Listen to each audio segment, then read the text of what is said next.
What's up? How's it going? How's everybody doing tonight? I'm Obese the Prophet, host of the Prophecy Podcast. We got a great episode here tonight.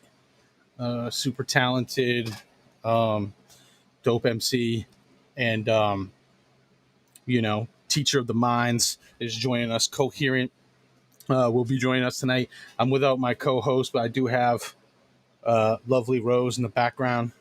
Should be hanging out probably for most of the time I'm in here. So I mean, kind of like a co-host, I guess.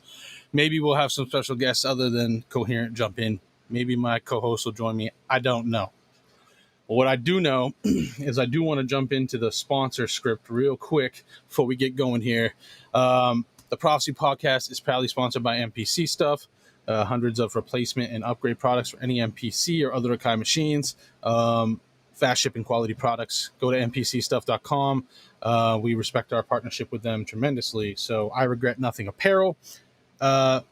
Small black Maine owned business.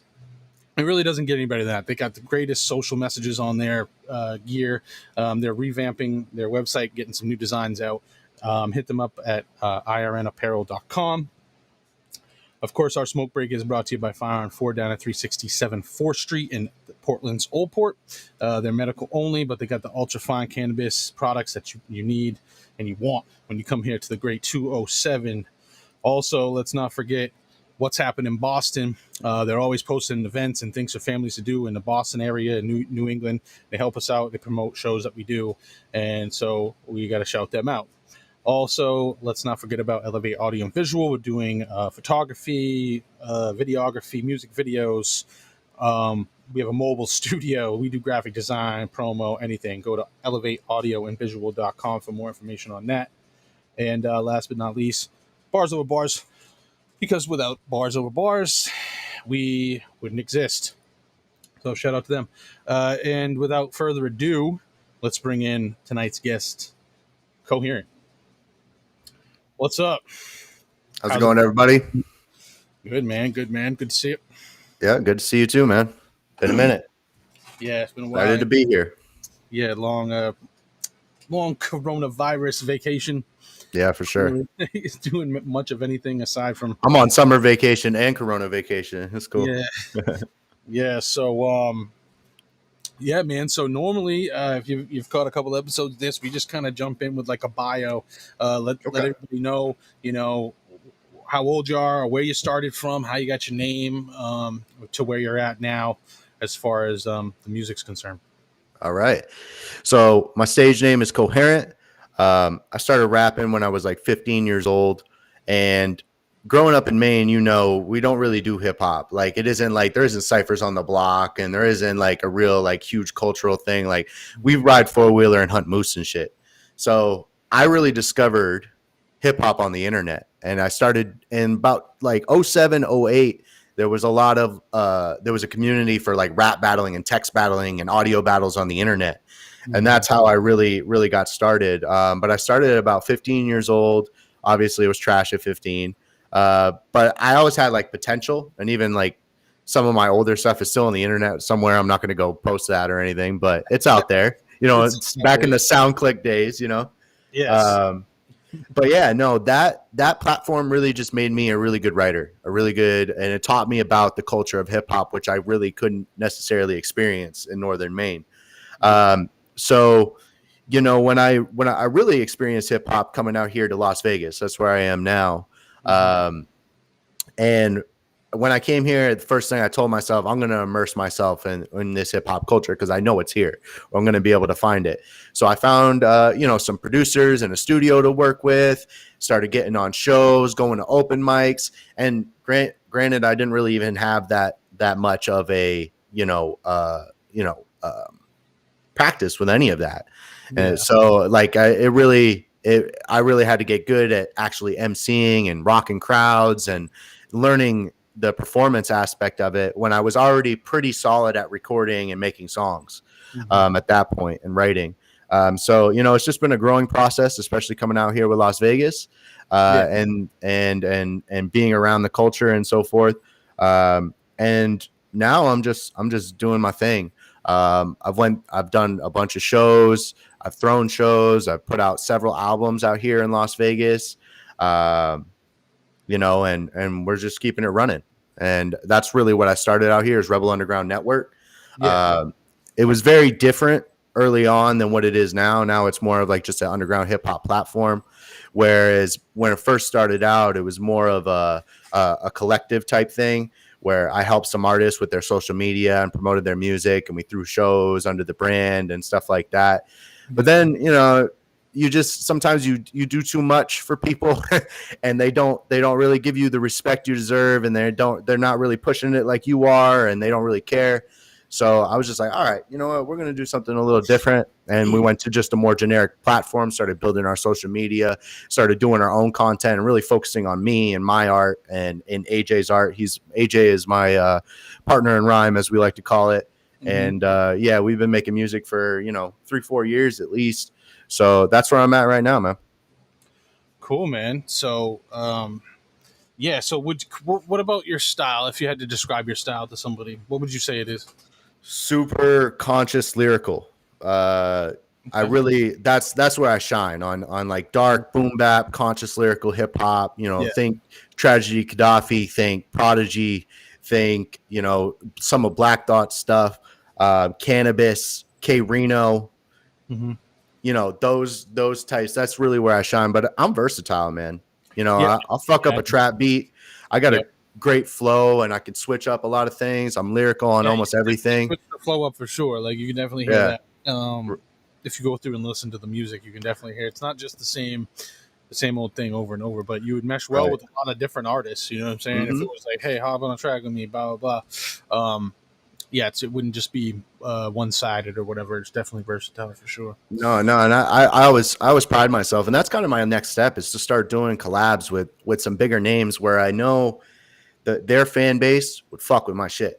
Yeah. And so, it's my mission to get some collabs from some bigger name artists, because I think that's really going to branch me out to more fans. And shout out to my fans that I already do have. I have fans. Most of them are overseas, to be honest, because that's for some reason they just fuck with the lyrical shit over in Europe. But being versatile and working with AJ, I like to do it all. I do some trap shit. I do, boom bap. My album World Ender is like real experimental to some degree, like a lot of different stuff really challenged me. So so how about the name? How did you get the name? Like, did you just come up with it someday? Like, did you use a source? How'd you come up with it? Yeah.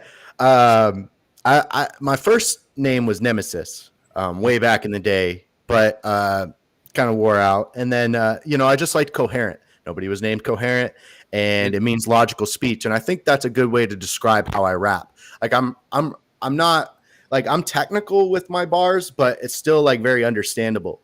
Like you understand what I'm saying to you. It's almost like like poetry, or like a motivational speech or something like that. It has that kind of cadence to it. So I think, I speak logically and share knowledge, and, that's the name fits. So if anybody out here is looking to follow you on IG or something, how would they do that? At Coherent? What is it? Coherent Hip Hop. Okay. At Coherent Hip Hop. Yep. And then you could Google that, Coherent Hip Hop. You'll probably find my Bandcamp.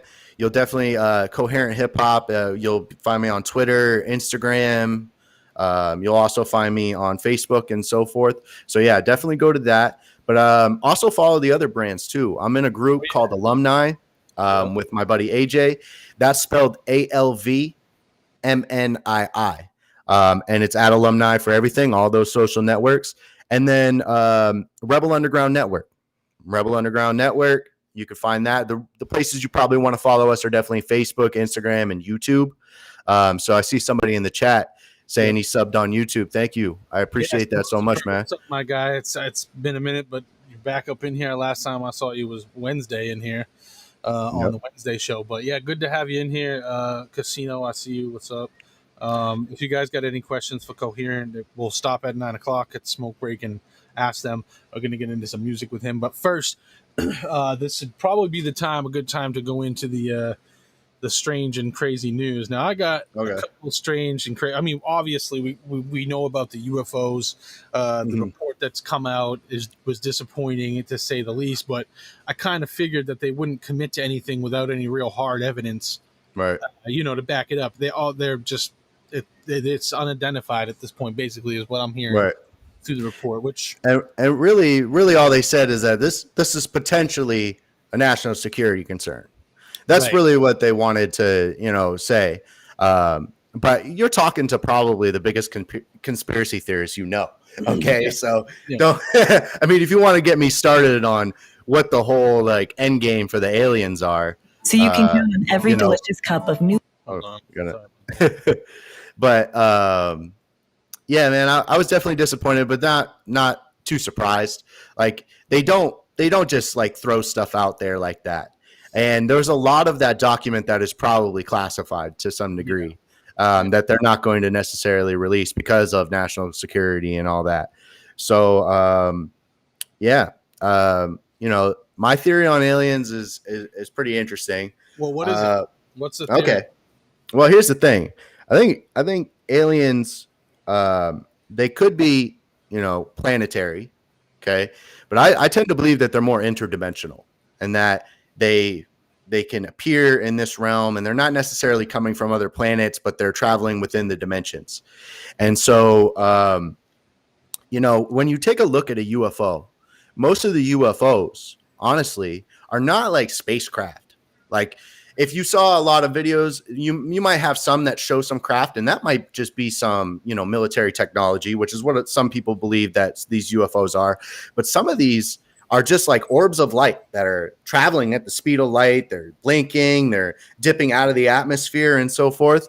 And that's what I think that is. I think that's alien species coming into our dimension and, forming as the first thing that they form, which is light. But I also tend to believe this. I'm definitely sort of a religious person, definitely a spiritual person.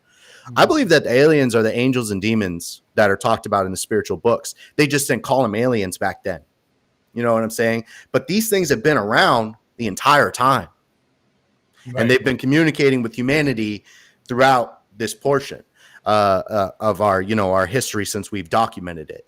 And, if you've seen Ancient Aliens, if you looked at, ancient Sumerian transcripts, if you've read the Bible, even they talk about, various instances of things that could be considered aliens or what we would consider aliens, in those books. And especially in the book of Enoch, where he talks about fallen angels and them coming to earth and mating with women and giving us higher technology and kind of setting up their own kingdom. Which is pretty interesting. It sounds a lot like what aliens would kind of do if they came here. Right. So, I mean, it's all analogies and stuff. To explain fucking aliens, you know what I'm saying? If you think of it in that terms or whatever. So right. the multi-dimensional thing is something we always talk about on the show, So familiar with that idea to explain not only aliens but a lot of other things too, like Bigfoot. Yeah. And other things that can't be explained or we can't really find physical evidence of, whatever people's around the globe, people see things, whether it's Sasquatch, a chupacabra, or whatever it is, the lizard man and stuff like that. Things like these that we can't really find. I think maybe they slip into our reality for a little bit and then they're back. We're maybe on the hunt for them and we can't find them or whatever. I mean, that'd be a good way to explain it. I always have said that too. So, right. And dude in the chat just said, we don't really call them UFOs. We call them UAP. But he says that classical religious paintings, you will see some strange objects in the sky. And actually, I've seen it. Like I've seen, there's one, I don't remember what the name of the painting's called. Probably should know, but I don't. Where it shows like a man like floating in a, like looks to be like a meteor. Okay.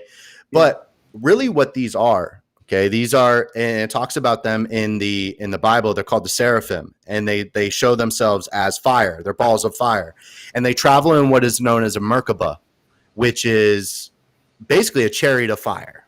That's how it's described, and that's their vessel to travel in. I guess is they travel in a Merkaba, which is some other spiritual term as well.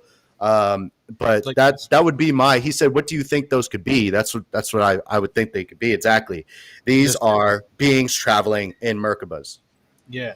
So ancient astronauts, perhaps. Yeah. If we're going with that thing, like if you look at this and you think of what we have done here already in our history and what we could possibly potentially be starting to do with Mars and everything, couldn't this, what they're seeing here, and this is their representation of, seeing it quickly, maybe, this could have been astronauts, right? Coming from another, like we would be going to Mars, except we got a culture of people here already. Whatever this is, it's definitely alien. It's definitely right, because back then nothing like that is going to be doing that with the technology we know of that we've kept track of. So yeah, how do you explain it other than it, some sort of otherworldly fucking idea, you know what I mean? But this isn't the only. I mean, there's this ancient painting. Have you seen this one, Saint Wolfgang and the devil? I mean, this is how they represent the devil, right? This one. No, there's another classic one. There's like a woman standing there, and in the background, there's a guy standing at a cliff looking at a UFO. There's this. I mean, this is 1710 baptism of Christ. Baptism. What is that up there? Right. You know what I'm saying? I understand. It's coming down. It's a disc. Yeah, and I mean that's strange. With rays of light. Yeah, it's interesting. And you got this Peruvian hill carving. Who are these guys? I've seen that one. This one. Right, and a lot of the ancients definitely do. Alien guys, dude. Right. They definitely do showcase these beings and they considered them the gods. Yeah, exactly. That's the only way they could explain it. But exactly. They couldn't explain it any other way. That's why I say, like, a lot of people will go and just throw the Bible and say, oh, it's fictitious. Okay, you could think that, but there's still a lot of history in that book. No, and it is a documentation of the old world, and this is what they saw, and what we consider today and our terminology for these things was very different, but they were experiencing a lot of the same phenomenon. Exactly, and this is how they had their way of getting it out there. Right, and they didn't necessarily have science, but they explained it in spiritual things. But hey, it's the same idea. There's a lot of history in the book for sure. It depends on how, and it's all open to interpretation too. You know what I'm saying? Yeah. I'm not really religious. I don't really follow right. I mean, I'm not saying I don't believe what's in the book, right? Right. But if I have to believe what's in the book, things that happen that aren't natural, then I have to believe something else is involved. You know what I'm saying? Right. Things that they talk about happening just in like you said, paintings and pictures and stuff like that. Right. There's something else going on there, and like if we think about it, if the roles were reversed, right, and we're traveling out into them, we come across a group of people that have no idea what organization of technology and nothing is, right, and they looking at us like we're gods. We're going to take advantage of that. I'm pretty sure 100% of the time. If that's just the kind of people we are. That's just us. I mean, if there's other people out there, granted, it could be what it is, but I'm just saying, if other people came across this planet and they had an opportunity to take advantage of the people here for their good and then bounce out, or even feed them this Bible story, feed them these stories of these people who were just different dudes. They were just different astronauts that cruised over there. Like, now we're famous, and they bounce off the planet, and maybe they come back and check on us, and that's what we keep seeing, and trying to see how's it going. Are they still religious? Do they believe it still? Blah, blah, blah. Right. There's another theory that we got into, Have you ever looked into like Project Bluebeam? Have you ever heard of that theory? Yeah. It's a little far out there for sure. Far out there shit. Though, yeah, there's a lot of far out there shit. But here's the thing: the talk about aliens right now is like buzzing. Like they're bringing UFO guys on news channels and all kinds of stuff. They're kind of ramping it up a little bit. They're conditioning us for potentially alien activity at some point. Okay, I don't know necessarily when, but on my album, I do kind of allude. There was a guy, and a lot of people consider him pretty crazy, but when you think about how he was killed and what he was giving as far as information, well, it might have some credibility. His name is Phil Schneider, and he said that he has encountered aliens and underground bases, and he was part of some alien human war, and he has some crazy ideas. He's definitely far-fetched out there. But he said that the aliens would definitely show up by like 2029. And so here's the thing, the powers that be, or in my conspiracy mind, they don't just throw stuff at us. You know what I'm saying? They don't do that. They condition things before they drop all that. And so that's what I think is really the end game, is they're prepping us for what it is. And look, on July 2nd, there's a movie called The Tomorrow War dropping, where portals open in the sky and aliens come around and the humans are out here. Just saying, you know, they prep, you know, they condition your mind for those things. And we've seen it before. Independence Day back in the 90s, they were doing it back then too. So yeah, you know, like every generation's got some alien movies that are big time, that are exploring things. You know, War of the Worlds was another one that was big. Yep. Too. A lot of those different things. But yeah, I mean, we could probably go on all fucking day talking about conspiracy and stuff. And let's get back to hip hop. We'll definitely get back to it. But for now, I just want to kind of talk about your first projects that you put out, or your first project that you put out. We kind of touched on it earlier. And then your early influences early on. Like, who were you listening to when you were 50? It was 15, I think you said, that you got into hip hop. Who were you listening to at that time that was like getting you hyped and saying, look, I could probably do this? Or, you know, who were your influences? Well, I mean, how I got into hip hop, I was probably like 12, 13 years old. And it was really from my friends before I was really on the internet. You know, and I grew up in that time where 50 Cent was like the biggest name ever. Him and DMX and Eminem and G Unit and all that. So I listened to a lot of that early on, probably from like 13 to 16 years old. But once I actually got online and like started discovering more underground hip hop and the artists, I mean, a few guys that really like hit me were Nas, for sure. I mean, Nas pretty much hits everybody. He's one of the best MCs of all time. That's your token. You know, Token said he's never heard Nas. He likes Little Nas X instead. We'll get into that later, though. Okay. Don't get me started on Token, but we'll talk about him if we want. Talk about him Okay. All right. Cannabis as well. And Cannabis is someone that I don't want to compare myself to him because he's one of the greatest lyricists of all time, but I would definitely put myself in that category of lyricism.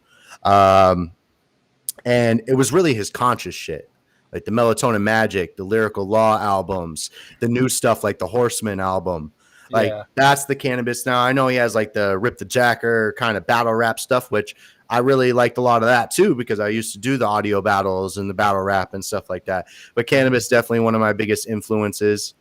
And you know, I don't know, dude, I could go off forever on MCs.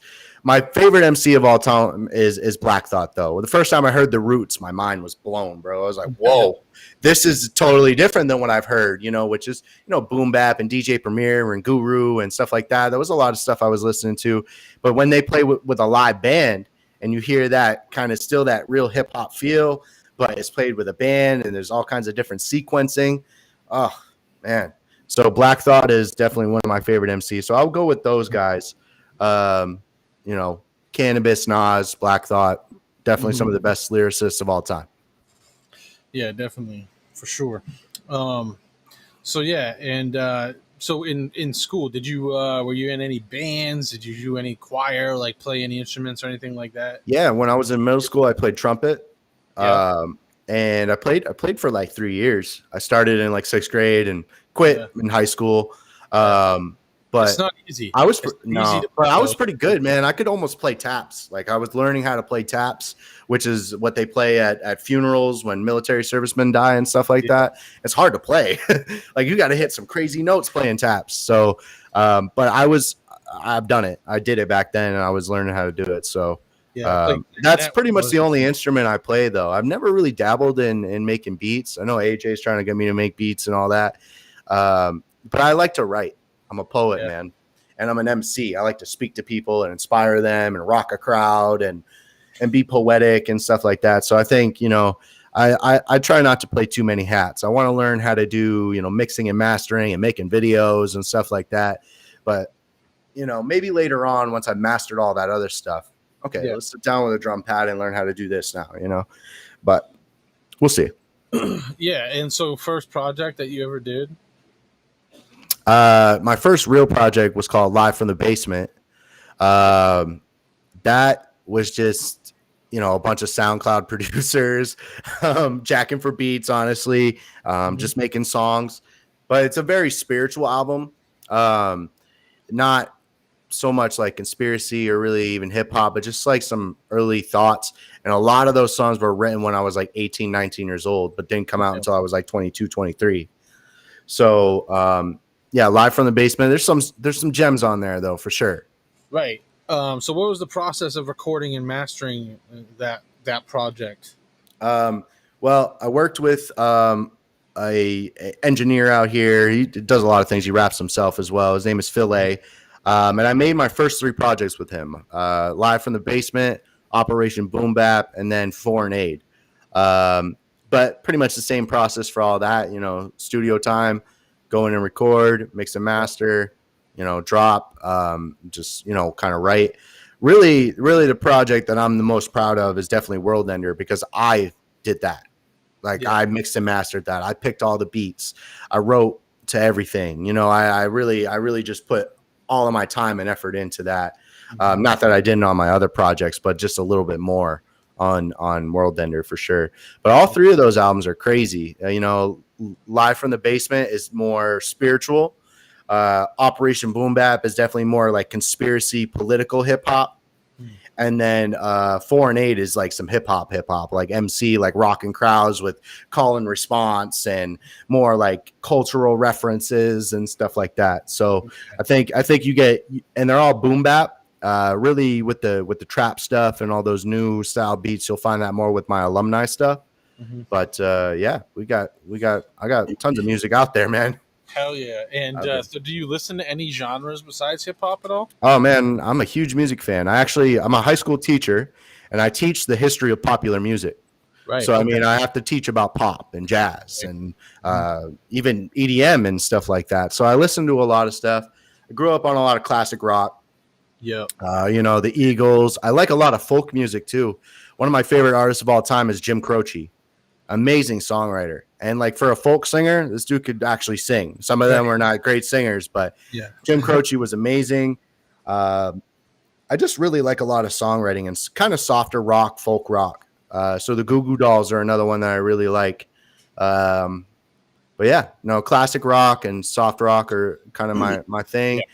I get into a little bit of like, I could deal with like some house music. Some of it's, a vibe, you know what I'm saying? I like some R&B and some pop stuff too, but my real love is definitely underground hip hop. Yeah, rest in peace, Jim Croce, for sure, man. That guy died way too young, man. Died in the height of his career. It's crazy. Right. Yeah, so that's dope. So yeah, back to unexplained phenomenon, paranormal, whatever you want to call it. So if you, out of everything that's out there as far as unexplained phenomenon or paranormal shit, what is like your favorite? If you had to pick a favorite, it's something that would be just super easy for you to talk about. Werewolves, Bigfoot, aliens, fucking zombies, ghosts, whatever it is. HAARP, fucking Bermuda Triangle. HAARP. Oh man, I don't know, man. Because here's what I'm really good at. I'm really good at connecting dots. Right. That's what I do really well. So, I mean, probably the most I would probably know about is like occult topics and cults and like Saturn worship and Luciferianism and stuff like that is probably what I would say is like the deepest wormhole I could probably get into. But that's not really like unexplainable stuff. That's just humans who are fucking whatever, But no, definitely. I've been looking into the alien stuff quite a bit. I've always been kind of interested in that, but there's a lot of talk about it now. So I've been into that. But yeah, no, I could definitely get into some different wormholes for sure.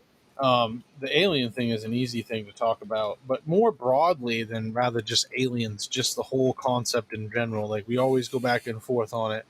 Is it actual beings or is it other dimensions that we're seeing or whatever? Well, here's what we live in. Here's what we live in. We live in a simulated multi-dimensional hologram. That's what this universe is. Simulated multi-dimensional hologram.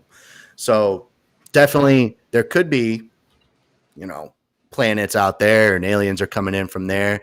But probably, it'd take a long time to get here from over there. You know what I'm saying? So if they're really traveling, they probably have done, had technology to where they can time travel or they can teleport Mhm. You know what I'm saying? There's no way that spaceships are flying like, you know.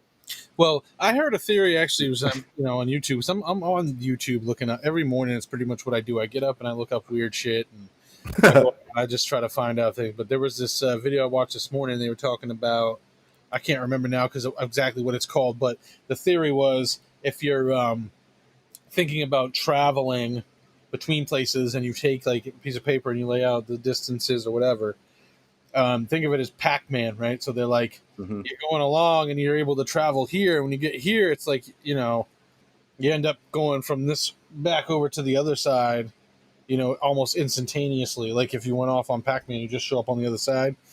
And that got me thinking about, Okay. black holes and how Yeah. gravity and things can be folded in on each other. And if our universe or our dimensions are like that, you know what I'm saying? Right. There's a time warp somewhere Yeah, that these exactly. beings can come through. And one of those places is probably Skinwalker Ranch. I don't know if you've ever looked into Skinwalker Ranch. Don't But get that me started shit's on Skinwalker, right? yeah, no, that shit's crazy. I actually for like just recently kind of like discovered that, watched a documentary on it, and there's like UFOs everywhere, and they're like getting like radiation poisoning, and they're finding big ass objects in the ground and shit. I'm like, yo, there's some shit going on here. Well, And that's what have you seen the show? History? What? There's a show called The Secret of Skinwalker Ranch. Yeah, that's what I was watching. Yeah, that's exactly it. Yeah, no, that right there blew my mind. And his hypothesis is that there was a time warp or some kind of portal, that an energy portal where these beings were just in and out of. Yeah. And so that's definitely potentially. And yeah, they're definitely warping through space and time. They're not like just cruising on their on their little jet. Like that's not. I can't see that happening. There's just too much going on in space for them to make it here. Like it's hard for us to even barely get to Mars. Like we're standing ovation and clapping if we get to Mars. We're like freaking out. Oh my god, So like I don't know. It's just. But I'm not saying it's impossible. You never know. You never know what the technology would be like if we're able to somehow sustain the planet and keep ourselves alive for that long. But 1,000 years from now, I mean, if you think about how GTA is right now, and like what a GTA like game could be like in 1,000 years, it's like what if it is a complete simulation and we're just sitting in a goop somewhere with our brain hooked up to some shit for real? Like the Matrix, yeah. We're the fucking aliens though, like what I mean? We look strange. We get out and like looking like that motherfucking weird ass shit we just looked at in the painting. And we're like fucking all like, and we're like, that was fucking in a game. We were being humans, but now we're fucking back on whatever. I mean, the possibilities are endless. You could just go on a fucking wormhole of all these theories, and you hear crazy YouTube videos with the fucking robot voice, and you've been watching videos for too long when the robot voice is just like, for real, and you're like listening to it like, yo. This motherfucker spitting right now. Like, here's the thing: a lot of science fiction really isn't even fiction anymore. Right? Yeah, it's really not. Like, and that's what I talk about. I say this a lot on my about my World Ender album. Like, this is either really good science fiction or this is prophetic as fuck. Like, it's one or the other. Like, it's just really good science fiction or it's gonna fucking happen. One or the other. Yeah, but either way, definitely I invite your listeners to go check out that album, especially if you're like into this topic. It's very much based on, conspiracies and talk a lot about masonry and Saturn worship and stuff like that on there. Too, yeah, definitely play some songs for sure. But yeah, the album is fucking sick, and definitely has some nice little snippets in there of whatever you took from, and then like Bill Cooper, Phil Schneider, like some like defense guy that worked for the government. I don't know. I found a bunch of random shit, but they had what I was saying. They would have what I was looking for. So, what's your theory then? If you're talking about Skinwalker Ranch, then you must have some sort of theories on Bermuda Triangle, or there's other triangles too throughout the world. These triangular areas, they're even saying there could be one at Skinwalker Ranch, a triangle they're trying to triangulate. So like, if that's true at Skinwalker Ranch, then these other places must be the same type of thing. We're talking about the same kind of phenomenon when we talk about Skinwalker Ranch. Right. We're talking about Bermuda Triangle. No, and I didn't even really think about that, but you're right, because that's the same kind of time continuum, loop, portal, whatever that could be going on there, and there might be all over the world. Yeah, exactly. The other thing that I came across too when I was in Sedona, They were telling that this place is a spiritual vortex, and so I'm out there in the mountains trying to find these spiritual vortexes and shit. But I definitely believe in that. I think there's definitely energy and time continuums, and I definitely believe that stuff is possible. And it's a deep theory for sure. But I think that's a good connection to make. What's going on at Skinwalker Ranch is definitely what could be going on in the Bermuda Triangle and other places like that. We're just not able to study it as well. You know what I mean? And we're not exactly weird where it is. Exactly. We just know that area things. We can't explain it really, but we're trying though. But it hasn't become a mainstream theory yet. You know what I'm saying? But they just haven't done enough tests to really. I've watched enough Skinwalker to where I know that I've made this connection. I'm thinking triangles. There's one in Massachusetts too. I forget the name of it, but there's a triangle in Massachusetts where a lot of weird shit goes on too. Okay. Paranormal things. People see Sasquatch in the area. It's like a state woods area. Cows getting mutilated. I'm not sure about that, but other things. People's compasses not working, phones not working. Just ghosts, a lot of apparition, a lot of Sasquatch shit in the woods, and I was doing a little research on that too, because I'm like I said, I watch enough of that where I started making correlations between other things. Like, okay, then they started talking about water running under the ranch. I was watching the latest episode; they were digging, and they dug under, and there's a lot of water running under there, which could explain some of the things, like the guy Travis was saying. It could explain a lot of shit, but it doesn't explain all of it. Right. So he's wondering. I got to dig back into it. Yeah, it's definitely pretty fucking dope that they're in the midst of the season right now. So what happened in 2020? I think I watched season 1 and then, but yeah, I'll go check it out or whatever. Yeah. It's on. I don't know. It's on Hulu. Yeah, we got Philo, so we're able to watch this season shit. So it's on the cable. You know what I'm saying? Or if you got Philo cable, YouTube TV. I don't know. I have YouTube TV. Yeah, it's probably on there and on demand now because they're on episode like 5 or 6, bro. They're getting into some crazy shit this year. That's okay. I'm interested. In the gears, fucking thinking about what these inconsistencies could actually be, and I think by watching that show too, if nobody has checked out that show, Secret of Skinwalker Ranch, it does open your mind to a lot of different things. And the fact that they got a well-known astrophysicist there on site to analyze absolutely everything that's happening, and they're catching things on camera. And other things like that while they're there. And he's hardly able to explain a lot of the things, although he's trying like hell to put a scientific spin on everything that happens, which is cool to have. Definitely. And cool to see. So check it out if you are objective about it. They're not jumping to conclusions either on what anything is. They're wondering as well. So I'm jumping to conclusions. So, that's me. For real. It's a great show to watch. If you ever watch like The Curse of Oak Island or something like that, it's kind of, I think the same producers do the show because it's very similar in the way that they do it. But it keeps your attention or whatever, and it is an interesting topic, especially for me. It's something I watch, like Expedition Bigfoot and fucking Skinwalker Ranch, like all these shows. That's basically all I do if I'm not doing this. Paranormal stuff. Yeah, shit like that. I'm really into paranormal stuff, and my next project, I'm working on a project with a producer out in Greece. His name is Nick Nimble, and it's going to be very much like that, about spiritual, paranormal, clairvoyance, apparitions and different stuff like that. That's a lot of what it's about. So going to get into that. You'll probably enjoy that a lot.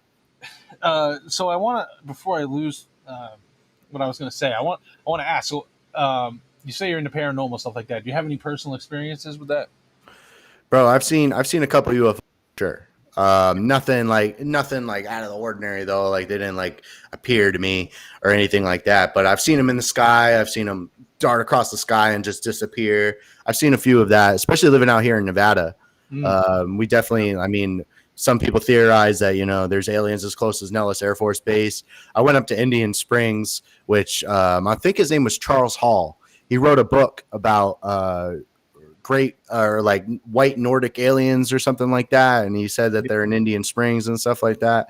And they're on the Creek Air Force Base, but I didn't see anything when I went out there. You can't go hunting for these things. They're not going to just like let you see them and interact with you or anything like that.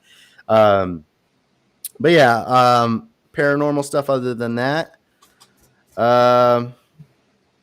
Not necessarily. You know, like a lot of people talk about like astral projection and stuff like that and those capabilities. I've never necessarily been able to do that. I've had some pretty crazy fucking dreams though, I'm not gonna lie, but I don't know. Yeah. I've never really had too many paranormal incidences that I can recall. Yeah. So I remember when I was younger. I was like maybe 7th, 8th grade. I had gone out to my grandparents lived in El Paso, Texas, and we went out to White Sands. And I just remember being out there. I don't think it's a UFO. It was probably it was. I'm pretty sure stealth bombers that were flying overhead when we were out there. You couldn't hear them or nothing, but you could see them up in the sky. They looked like little black diamonds flying around. And I had a disposable camera, you know. mhm. I remember taking pictures with that and thinking it was the coolest thing when I was out there. White Sands. They have an Okay. area near White Sands where you can get out. You actually walk around. And yeah, they were flying overhead while we were there. It was pretty cool. Okay. Pretty strange and mysterious place. A lot of yeah, like you were saying, there's a lot of like mystery shrouding that whole area, not just Nellis, but where those Right. other little bases that have come to light now. Little bases, and then Area 51 is right there. It's actually like in a triangle, pretty much. Like it's interesting. I do actually have one. I'm thinking of this. My mom. I don't remember it because I was really young, but my mom said that she like experienced a paranormal event with me, but it wasn't like UFOs or anything. But she said she was like in the living room making a puzzle with me or something. I was like 3 years old or something like that, and she left the room and came back, and the puzzle was done, and she said that I was like glowing. Like I had like that's pretty much all she could say is like my aura was just beaming out. The whole room was bright. The puzzle was done, and she was like, I don't know what happened, but that's probably the only thing that I remember. But Yeah. other than that, interesting. A few times weird things have happened, over the course. So I have the Ouija board incident, which I've talked about before on here, where I ain't fucking with Ouija board somehow. we were like in 9th grade or 8th, 9th grade summer or something like that. Buddy of mine's house, they had an old Ouija board up in the attic. The family his older sister and her friend were cleaning out the attic the whole day, right? And they came across this thing, and it was wooden. It was like an old one. It was made of wood. And they're like, "Oh, look at this," blah blah blah. And they're like, "We're gonna fuck with this later. We're gonna play it." We're like, "Oh, cool," because we didn't give a shit. You know what I mean? We're like, Right, "Whatever." stupid kids. I would have fucked with a Ouija board when I was like 12, 13 too. Yeah, so we're like, whatever. We're fucking with this thing, and it was like late night, 10 o'clock at night. That's late for us. We're like 10 o'clock at night. We're upstairs, and the parents are going to bed, and we're playing fucking Ouija board, and it starts saying some weird shit, like it spelled out a dude's name. I can't remember if it was like, what the name was, like John, or if, I think it was like a generic name like that, John or something like that, and it started being weird where I was looking at the person next to me and across the way, and I'm thinking that they're moving it, you know what I mean? Because I knew I wasn't moving it, and I'm like, someone's got to be moving it, right? So we start saying, when it starts getting weird, like we start asking questions like, what year did they die, and things like that, and they're answering actual answers that are just weird, like 1863, and we're like, okay. So I'm like, well, who's moving this? And nobody wanted to fess up to moving it and saying all this shit, and someone's like, asking strange fucking questions like, what do you want to do to us? And it was like kill and shit like that. I'm like, all right, we're done with this shit. Like, if you guys are fucking around with us. We thought it was the older siblings that kind of, she was trying to fucking pull a prank on the younger dudes or whatever that were there doing the sleepover. So we're like, whatever, you're fucking with us. And no, they were generally sketched out too. So we pop up out of this fucking place, like out of their upstairs bedrooms or whatever, and we noticed like there's a noise, like it scares the fuck out of everybody. It was like something downstairs fell off a counter or something.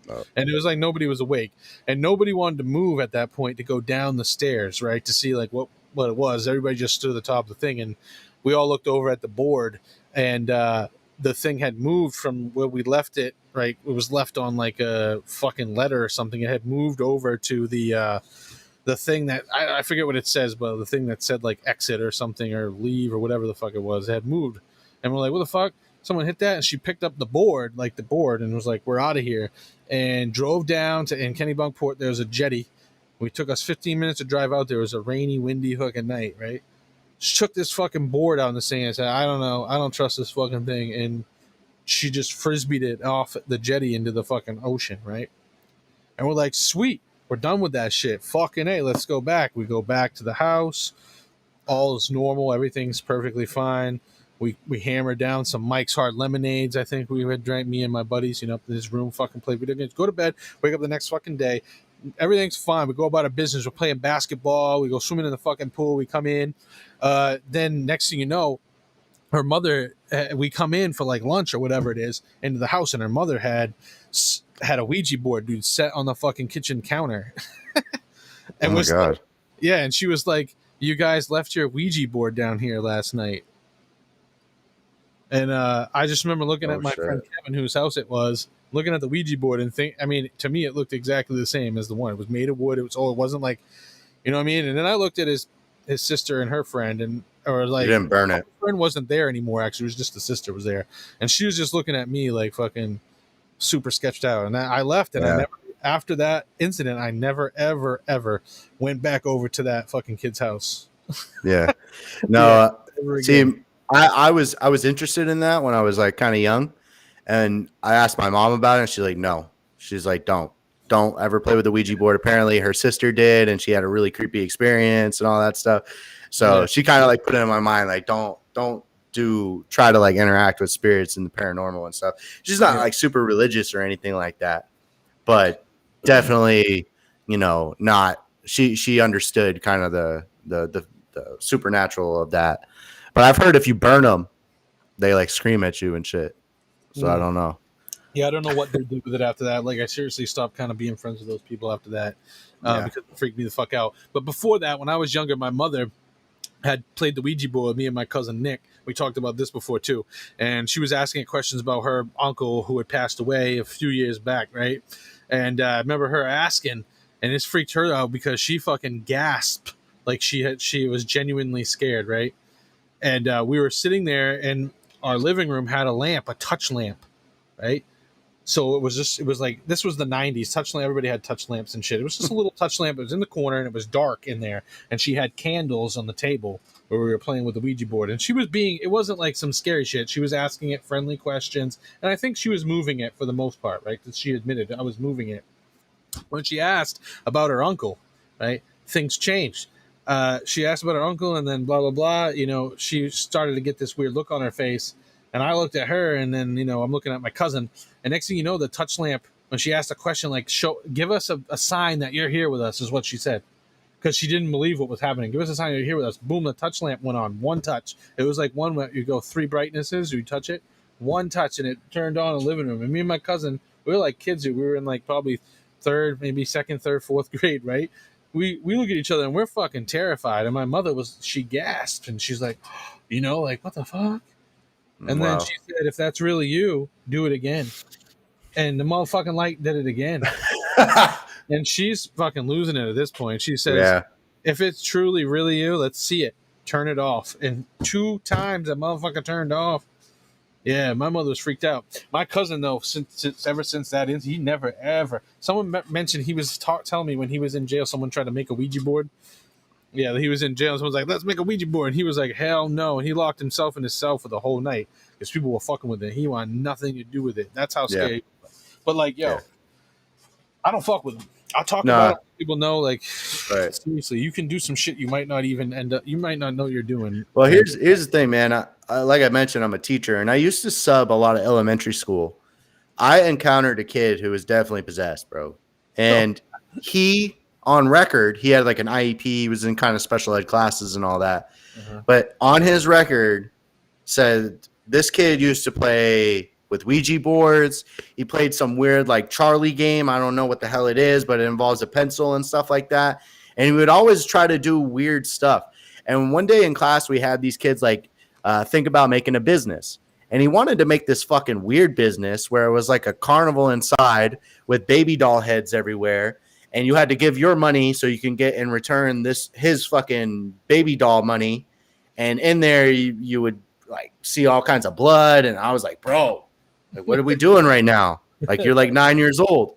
Anyway, in my class, he cut himself with a fucking pencil on his wrist. Okay. And then he beat the shit out of the nicest kid I've ever met in my life. Like, this kid's disability was that he was super like, oh, this is fun. Yeah, let's do it. Like, that was his disability. It just like mad dopamine just rushed into his brain at all times. Beat the shit out of this kid. And I saw this kid crying. I was like, yo, how could you do that to him?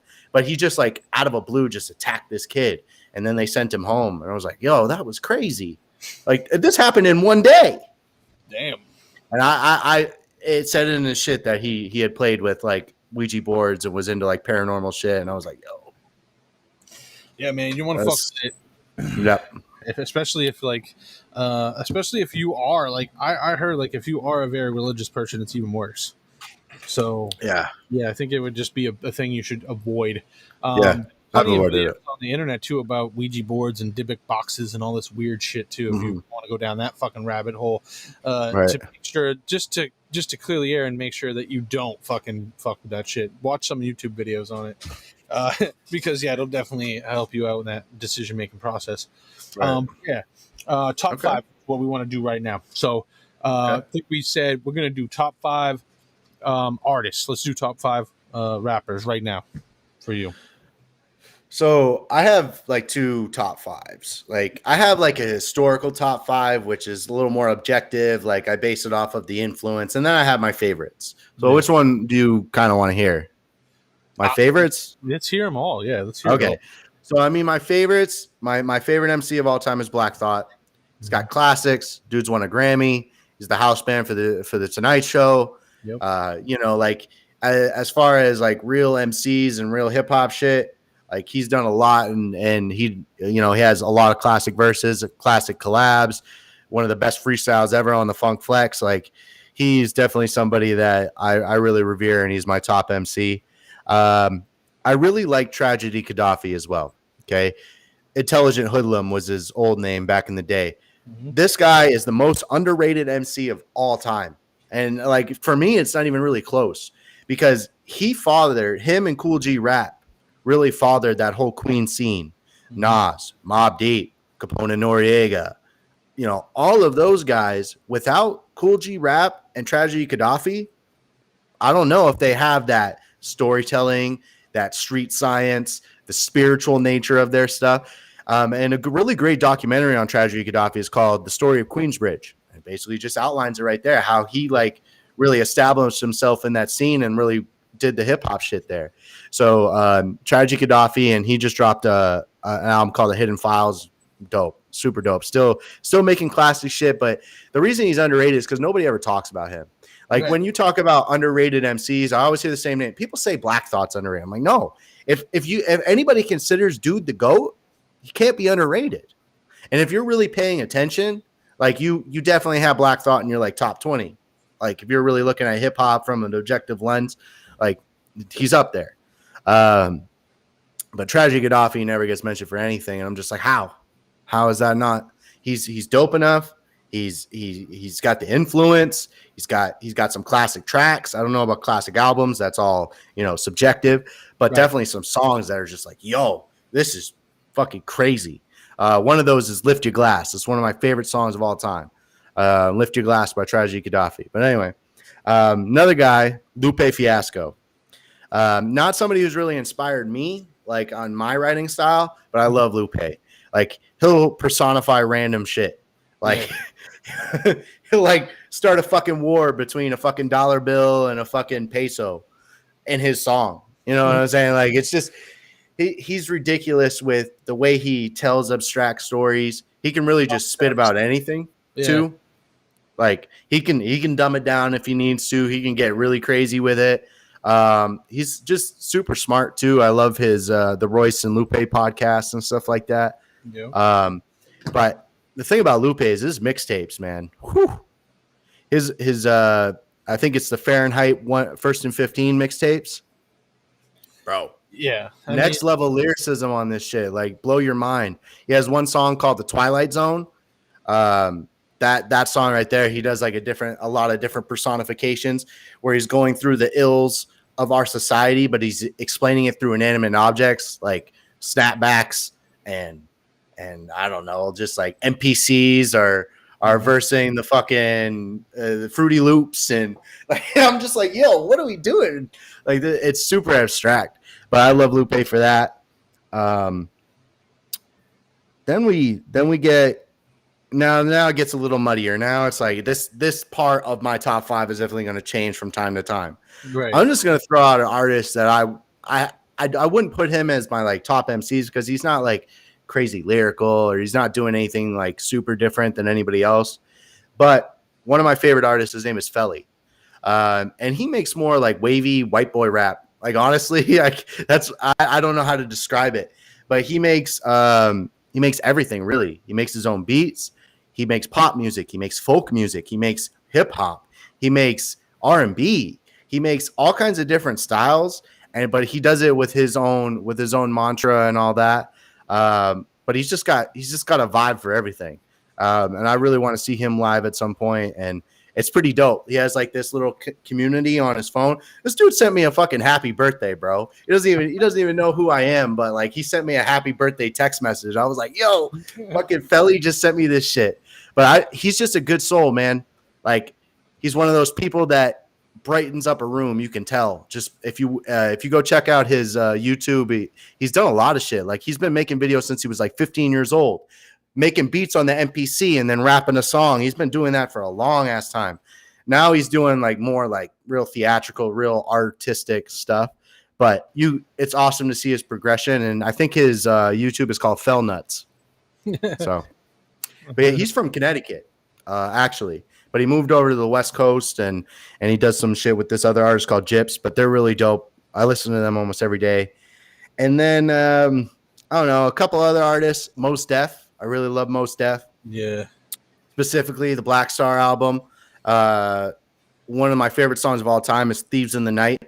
Him and Talib Kweli. I just like his style, like the way that his rhythm on beats and stuff like that and his accent. And he's really lyrical with it too. And then another one would be Locksmith. I really like Locksmith. He's kind of he's very coherent, but like super technical. Mm-hmm. And I like that he says the truth and everything. Like he doesn't care what the fuck you think. Like he's gonna put it on the record because that's what he believes. And he says some harsh shit. Like there's a lot of people that would probably find Locksmith kind of condescending, like, oh, you're rapping at me, telling me how I should live and stuff like that. It's not really how he's rapping though. Like he's just that woke to where it's like this is the truth right here. Like and he brings some harsh realities out, and I like his music for that. But yeah, that's a top 6 right there. Word. Well, we got Libsy in here. I'm gonna bring Libsy on right okay. Quick. Hey yo, what up? What's up? Yo, what shirt are you wearing there? Grind mode for Las Vegas. It's the Las Vegas grind mode shirt, but I'm from New Bedford, Mass. Oh, okay. I was on I have like 2 of those shirts, man. Oh no shit.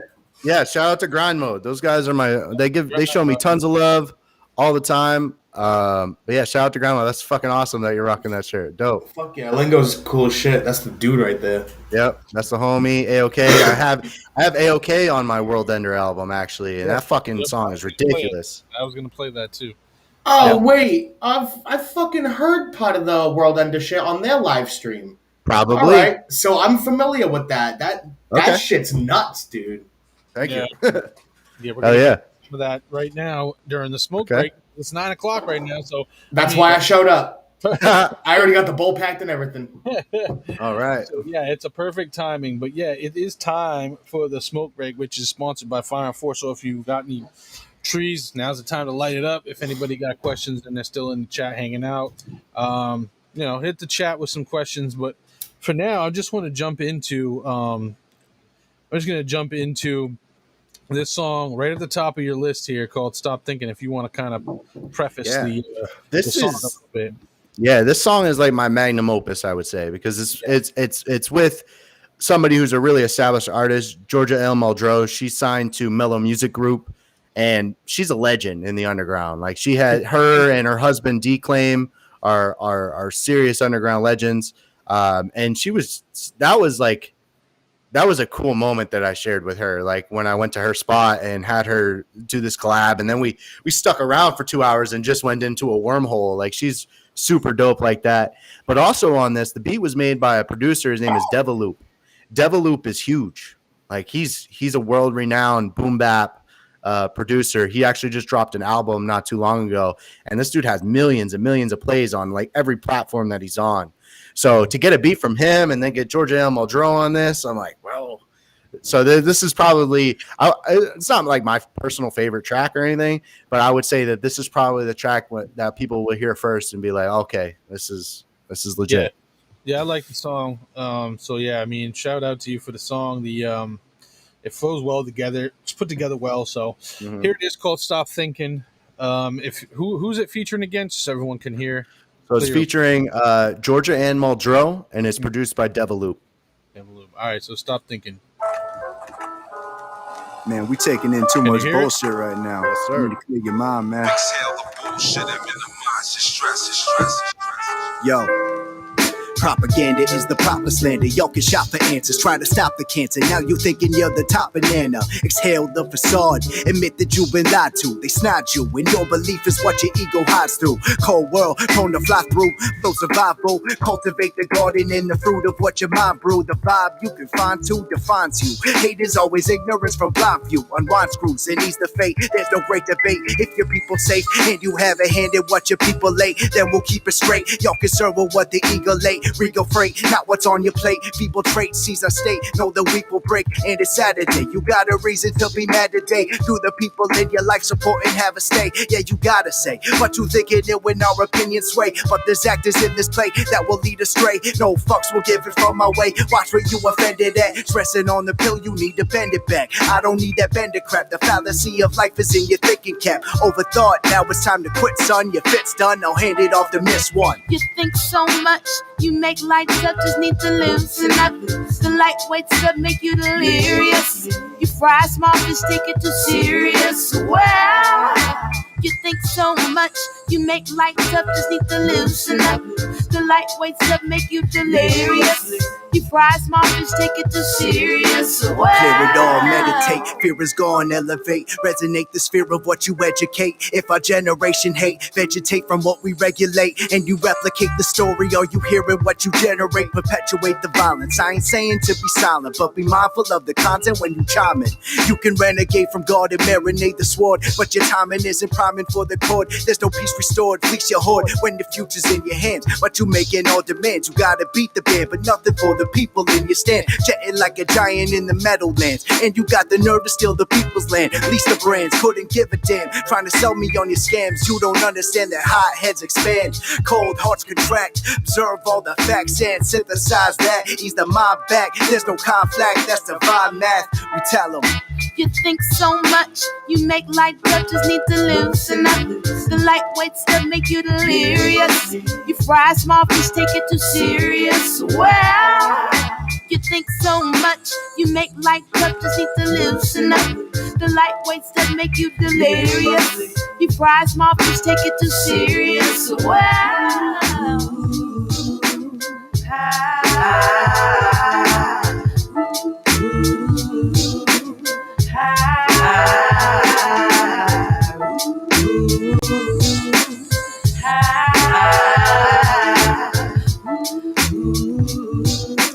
Yeah.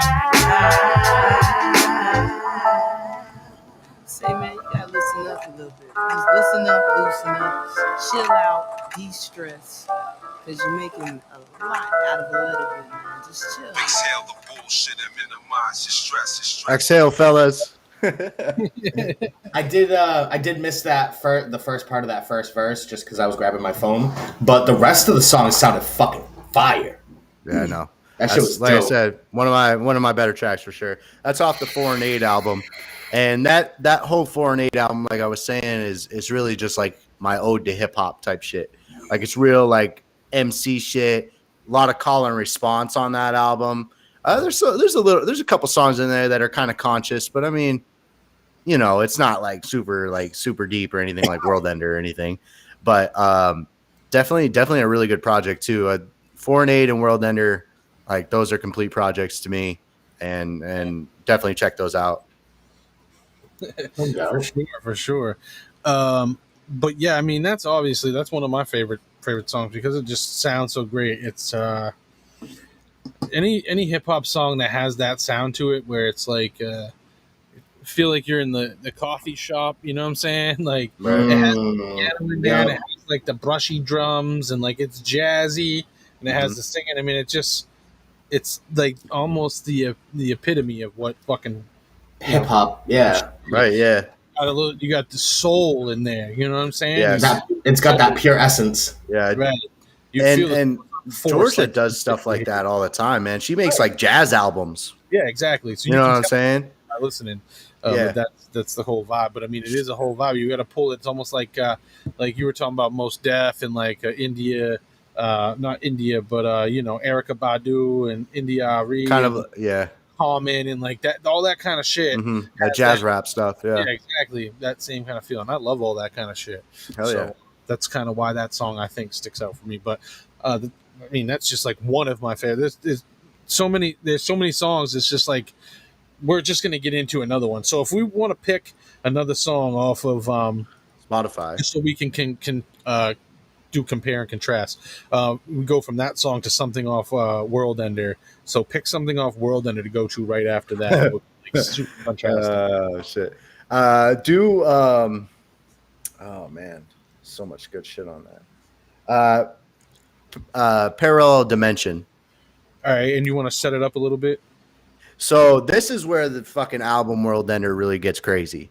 So like this is a full concept album. And really the concept is this, that in the year 2029, CERN uses Large Hadron Colliders and like en masse and opens a bunch of portals into our universe. And this is like a well-known thing by the Satanic Elite, who are working with these interdimensional beings and stuff like that to create this kind of world-ending scenario to depopulate us and set up the New World Order.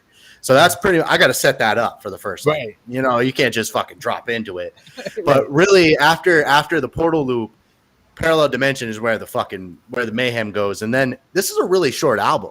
Like this is like a 22-minute album. And if this really happened, okay, and I was saying earlier, this is either really good science fiction or this is prophetic as fuck. If this really happened, it probably would take place in about half an hour. It would happen so quick we wouldn't even fucking know what to do. So just that's the only way I could. This is where it really starts to get dark. Yeah, and I love this one too because I mean this has got a bounce to it for sure. I was listening to this whole album on repeat when you first dropped it, and it's been a while since I listened to it. But when I was listening to it today, because I usually do the day of when I have a guest, I'm usually listening to their music all day. Cool. I just kept going back to this, and Spiritual Warfare is another one that I really like too. But Parallel Track 7 through 11 on this album. AJ's so dope on this shit too, which makes it awesome. But yeah, let's get into it. Parallel Dimension, which is featuring AJ of Alumni, which is you guys' group. So this gives you a little taste of what they're fucking with. Reagan, several of his speeches, I'll take one from the UN in 1985. Reagan said, "We need some universal threat to recognize our common bound. How quickly our differences worldwide will vanish if we were facing an alien threat from outside this world." Proceed through the vortex, I can't process the cortex. My mind's like a fortress, and the barriers are complex. Up vex, rigor mortis, now everything is lawless. What we thought we knew dissipates when the starships land and parade through the darkness. For any sight of a carcass, they can embody, especially if it's ungodly. The royal blood, I don't knock you, summon the mighty. To worship the angels who fallen, who sinked in the flood to the bottom. But now that they're back, they got you in every move's track. Spiritual warfare trap with a Lord prayers cap. And they parade and attack through dimensional gaps, and you're blind to forever look back. Yeah, this is new normal. I'm sorry, the entrance ain't formal. It's all to prove the immortal. Your life is at reach through the portal. Souls are an orbit, molecular mass. The mind that you both forget, fathom or grasp. Decisions were made that change the forecast. You can't run from the past. Parallel dimension. Parallel dimension. Parallel dimension. We'll never look back. Parallel dimension. Parallel dimension. Parallel dimension, we'll never look back. The cards have been stacked. Lethal injection, deception of facts. The world is a hologram, a facade that is facing blue collar man. These alien angels proceed to damn. They take her in bells like the Peter Pan. While whistles are blown against Uncle Sam. This is the next step in the diagram. Sent through the fire, I spit through the wire. Those who conspire, they know that we're tired. The dope we acquire, they're the supplier to keep us distracted from what they desire. Now that the angels have fallen again and the portals are open, we can't comprehend. No common sense, no equalizing the dividend. Hope you've been watching, we in the end. Parallel dimensions, parallel dimensions, parallel dimension, we'll never look back. Parallel dimensions, parallel dimensions, parallel dimension, we'll never look back. When I'm in a deep sleep, I can feel my soul leak, traveling through my dreams, I can see my soul breathe. Different dimensions, so vivid to the point. When there's fire, you will feel the heat, no beginning or end. Our minds have been dropped in the middle of the scene. Consciousness truly on the mission. Through the depths of energy, shit gets deep. These portals are mortal. You enter the wormhole and sleep is so cordial. Our souls beyond normal. We in the same circle, divided and tortured. We're dreaming, we travel. Your body's the car, but your brain is the motor. Can't believe this is the only dimension we live through. Think about all the places that you never knew you'd been to. Deja vu, spiritual breakthrough, and we call that parallel dimensions. Parallel dimensions. Parallel dimension. We'll never look back. Parallel dimensions, parallel dimensions, parallel dimension, we'll never look back. Yeah, man. I mean, Bars. so dope when he comes in to switch up the thing at the end. It's like, who made that beat? Did he make that beat? The whole project was made by a producer out here. His name is Ivory. Ivory. So, Okay. Yeah, so I've done a lot of. I saw, like, you see a song on there called God Body. That's with Ivory. But he just makes like a lot of like experimental boom bap, and that's even a little more on his like trap end of things, I would say, because that shit knocks. Yeah. But I have a little like he flips a lot of like anime samples and uses like dusty drums and does weird shit with his beats. I'm just like, yo. And I probably got his best beats. I'm not gonna lie. Like I tell people that all the time. Like I had to fight for some of these, bro. Like I was like, bro, I need this for World Ender. He's like, well, I did this. I'm like, bro, you already know what I'm gonna fucking do to this. Like I had to peel some of these away from him for sure. But yeah, I think just it has the whole vibe of the album is pretty cohesive. The mix all sounds pretty much the same. You know what I'm saying? Yeah. Like it runs through pretty nicely for a 22-minute album. But yeah, it's pretty. That's one of my favorite songs on the album too. Oh yeah, man! The whole thing kind of comes together well. But now that we're kind of past the smoke break at time, let's get it back into. I think we were kind of gonna go into favorite non-musical hobbies. So like, what are some things that you do? When you're not like making music or performing out live doing shows and shit like that? So I play a lot of video games. Well, not a lot of video games, not anymore, but you know, I like sports games, play a lot of 2K, a lot of Madden. Don't really play online. I like to do like franchises and shit like that. Same. So that's yeah, exactly. So do a lot of that. I just like team building and stuff like that. And I'm still rocking a PS3. I don't give a fuck, bro. I got the greatest sports setup ever on the PS3. I got Madden 25. I got NCAA 14, so I can do the whole draft class thing. I got some of the best. I got 2K14 and 17. I got NHL. I got fucking wrestling. I got fucking FIFA. I got fucking Fight Night. I got everything, dude. So it's like I can't get rid of all that. And then I do like sports just in general. Like I pay attention to the NBA and the NFL. I do a lot of fantasy football, stuff like that. So I'm definitely into a lot of sports. So being in Vegas, do you do any gambling? Yeah, I do sports bet a little bit. I'm not lucky. You know what I'm saying? Like every fucking parlay I do, I win 2 games and lose the third. Like every single time, bro. I get so close. But you can't like bet with your heart. You have to bet with a lot of logic and stuff like that. And I'm just like, I know these guys are gonna win, and they fucking lose by 10. Like, you know, so that's how it goes for me on the betting end. But like big games, like March Madness or the Super Bowl or the playoffs or something like that, I'll bet those. But I'm not a degenerate gambler like that for sure. And then I just like to, you know, get out with my girlfriend, go hiking and shit, go check things out. Like we said, we went to Sedona and started looking for fucking spiritual vortexes and shit. Just like to go hike and do things. I love Zion National Park up in Utah. That's one of my favorite places to go. Yeah, just like road tripping. I haven't been to Utah, even though a lot of shit seems nice out there, but I gauge where I go based on what their weed laws are. Oh, that's not the place. Their Right. alcohol laws are even worse, bro. Right, so like I don't care about that though, you know what I mean? But for me, it's weed. Like if I can't have my weed and feel safe about it, I just don't even go to that state. So like I thought about it, but I'm like, fuck it. You know, the Grand Canyon's as close as you'll see me get there to fucking Utah. Okay, but oh Shit, I man, feel that. bro. There's nothing like smoking a J in Zion, though. I'm not gonna lie. Like you just get ducked off somewhere, you know, and just spark maybe it. And someday when they'll do it eventually, I feel like everybody eventually will go legal, but eventually we might get out there.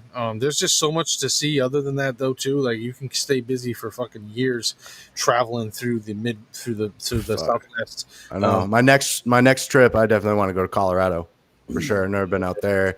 They got you know everything we want. You know what I'm saying? They got the mountains to hike. They got the weed. They got shrooms. They got this. It's lit. Like, you know, so. They just did a bill through the House or in the Senate or something to decriminalize drugs out this way.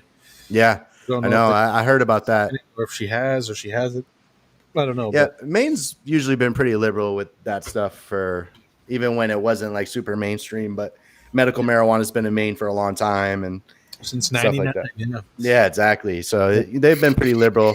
I growing up in Maine, you know, so pretty much nothing better to do besides get drunk and not as liberal, not as fucking liberal up in Van Buren though, as opposed to if you're down in like Portland or something. Right, that's true. Yeah, for sure. Have your reds up there. Yeah, definitely in the county. There's I don't know. I haven't been there so long, man.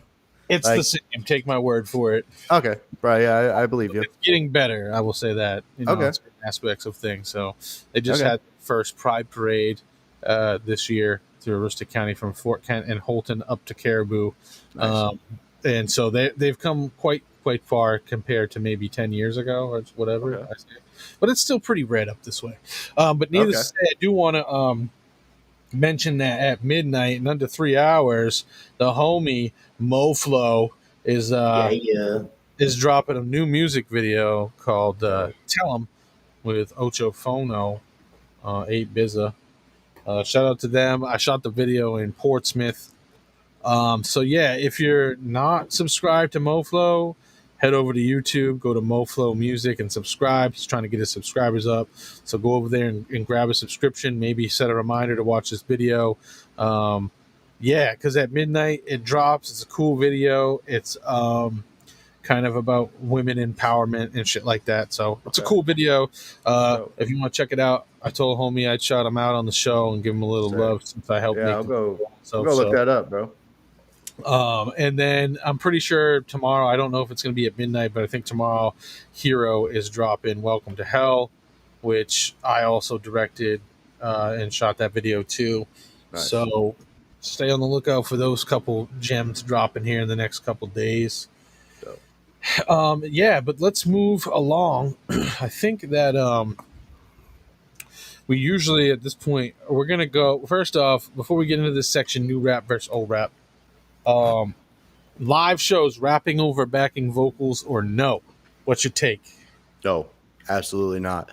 It's not necessary at all. Right. Memorize your fucking rhymes, learn how to spit, and you're good. That's all you need to do. Memorize your lines and learn how to fucking really spit. Dude, I've done a couple shows since this whole quarantine is kind of like lifted out here. Yeah, man. Like everybody's spitting over their vocals, and I'm like, no. Like I posted some videos of us spitting, and we're going in, bro. We're like gas. Like I'm sweating bullets, like fucking rapping my ass off, bro. And you know what? The crowd reacts to that way better than you spitting over your fucking rhymes. Yeah. Like you gotta give people a performance, man. Like you can't just fuck around and spit your song. Like was this at Ninja Karaoke? Yeah. Yeah, so it's a pretty decent venue. It's not some tiny ass hole in the wall. It's in Vegas. Yeah, and if I'm not mistaken, you've done Hard Rock too in Vegas, right? You performed over there. I've done So- Hard Rock. I've performed in a lot of bars in this city. The old Beauty Bar had all kinds of underground hip hop legends come through that. I performed that stage. I opened up for like Master Ace and KRS-One and all that shit. Yeah. You know, I've done. There was a million things going on, and we're really starting to get back into this. Because, you know, with the whole COVID thing, the city just puts you through the fucking gauntlet of shit that you need. You need this to set up a merch table, and you need to pay this fee, and you need to do this. And I'm just like, dude, we need to go way more underground than this. I'm tired of this fucking shit. Like the fact that an artist can't set up a merch table and sell, what are we supposed to do? Half of us are already paying to get on these shows, or, you know, we got to sell a certain amount of tickets to fucking perform and shit. There's nothing in it for the artists. So what are we doing? So, you know, we've kind of, I got a little collective with the little True Head Vibes. I want to shout them out. Big Scoon and Art Signs. They've put it together a mixtape recently called True Head Vibes Volume 1. And me and AJ as alumni, we got a track on there called Sun'em, real like boom bap, fucking hard hitting bar spitting shit. So definitely you'll want to check that out. But yeah, Big Scoon, he's in the spot, man. Shout out to him. But yeah, we're trying to bring back the culture. We're doing a show or release party for this album on Wednesday, the 7th of July.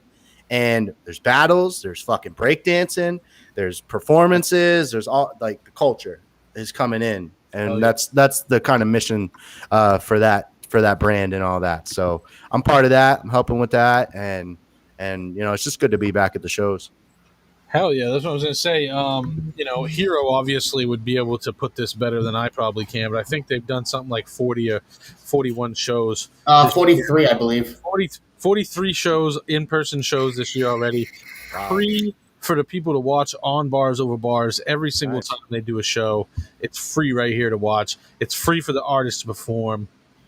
So I'm pretty sure those are the key talking points, you know, that go with Bars Over Bars, and that's the whole concept behind it. And it is a collective of artists who are fully capable of doing all kinds of shit, you know, from production to songwriting to emceeing to live performance to graphic design to video editing to videography, photography. All of that is encompassed in the group of people that we have, and we're always trying to expand and find new talent too. So if people are interested, I say this a few times on my show, and I say it a lot on other shows as well. If you're interested, reach out. If anybody's there and you're interested, you have ideas, you have something you want to say, just reach out. You never know if we can't get something going. We try to stay as music related on Bars Over Bars as we can, but we're open to a lot of things, and we'd love to hear your ideas and things like that. So if you're local, especially out here in New England, we definitely want to have you not only come on, maybe bring some content of your own, but we have all these shows all week that we looking for guests for as well to come on and just talk like Coherent is here tonight. My show in particular, I'm kind of booked, you know. It happened quick, but I'm kind of booked until like the end of October. But I will be having a second season of this show, and at that point, I'm going to start opening up booking for November and onward. So if you're looking on this show, you know, if you want to wait till November, then hey, we'll get you on here. We've had some pretty good, some dope artists on here. Shane Rise, Ryan Delon from Hot 104.7 or Hot Radio Maine now came on last week, and that was a great conversation too. So if you haven't checked out that episode, go check that out. He gets into a lot of things that are radio related as far as hip hop's concerned that we didn't really know about, which was cool. So interesting. We want to have people, if you're in radio, if you're a DJ, if you're involved in music in any way, you don't have to just be a rapper, a producer, whatever. If you're a promoter, if you're whatever you're doing out here, you're an artist manager, anything, and you got some knowledge to bring, just hit us up. We got plenty of emails. My emails will be saprofit@gmail.com. Bars Over Bars bookings at gmail.com is another good email address to send out information requests. Of course, you can message the Bars Over Bars Facebook page as well. So just putting that out there for everybody. Yeah. We're trying to and I can link you, man. If I ever find anybody that, you know, is looking, hey, I want to get on a podcast and do some shit like that, I'll definitely send them your way, man. I know a lot of good artists. So for sure. That's what's up. So so let's talk about new rap, old rap. So, and I always preface this with the fact that there's artists from the new genre, the new group that I like and dislike. and there's artists from old rap, classic, golden era rap. There's artists that I don't like and that I like. So I'm not saying I rule out a whole generation of rap, but some people kind of did that in the beginning. I know at least a lot of the golden era rappers are like, who is this Migos and all this other things, blah, blah, blah, blah. But I think they're kind of coming around. But so what's your stance on, let's say, like these rappers that are out here like 6ix9ine and like Lil Pump and shit like that, where their content isn't that great, but for some reason they've got some sort of following. What's your thoughts on that? Well, here's the thing. I don't really have like I don't put myself in the old head category. Here's the thing. I like hip hop that is authentic. Number one, like you're talking about real shit that you live. You know what I'm saying? And then the other thing, it's gotta. You don't have to pay homage to the culture, but you need a semblance within your music that you respect this culture and you know what this shit is about. Okay. There's a lot of new school rappers that are fit into that category. So I can't just say like, oh, well, fuck new school rap. And I hate it when people do that, because if you're not, if you're really a fan of hip hop, there's some MCs out there that just came out, like probably in the last like 3 years or something, that are definitely fitting that mold. But as far as like, see, the thing about Lil Pump, the thing about 6ix9ine, those are gimmicks. They're not authentic. First of all, 6ix9ine is probably like a fucking government operative or some shit. Like, fuck that dude. Okay. So he like talks to cops and shit. So like automatically anti-hip hop as fuck. If he wasn't before now, he definitely is. Yeah, exactly. Lil Pump, okay, he's probably getting fucked in the ass by his fucking manager or some shit, low key. Like he signed a fucking record deal he's getting raped off this shit. And eventually they're going to dump that motherfucker, and he's not going to know. He's not going to have anything anymore. He's not going to have a fan base. He's not going to know how to maneuver it, because he hasn't done any of that shit, because he's a 16-year-old kid who thinks I'm fucking cool. And I started doing drugs and fucking it, like a lot of that shit doesn't really have longevity, because it isn't real, and it's not. That's the sad part of the he's culture. Not even 16 anymore, and he still acts like it.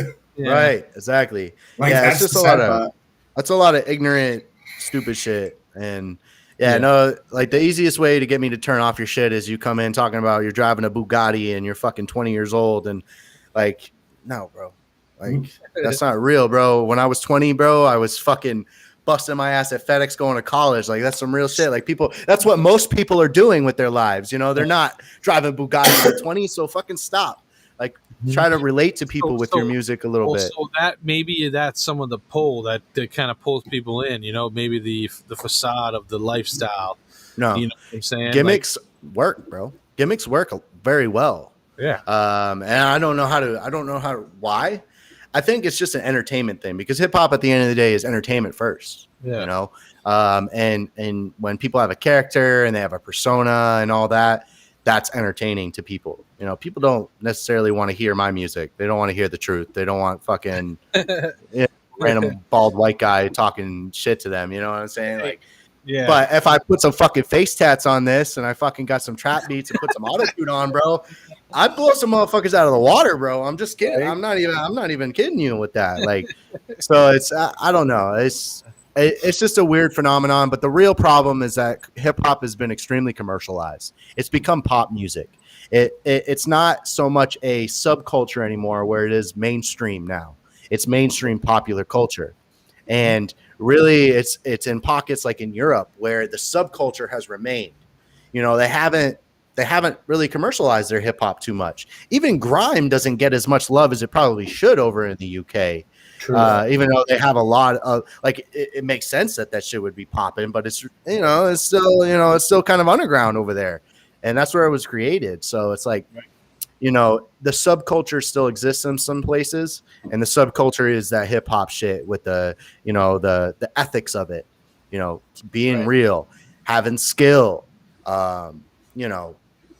paying homage, those little things are still very much alive and well. And so when people say like, oh, there's no good hip hop anymore, you're just not looking.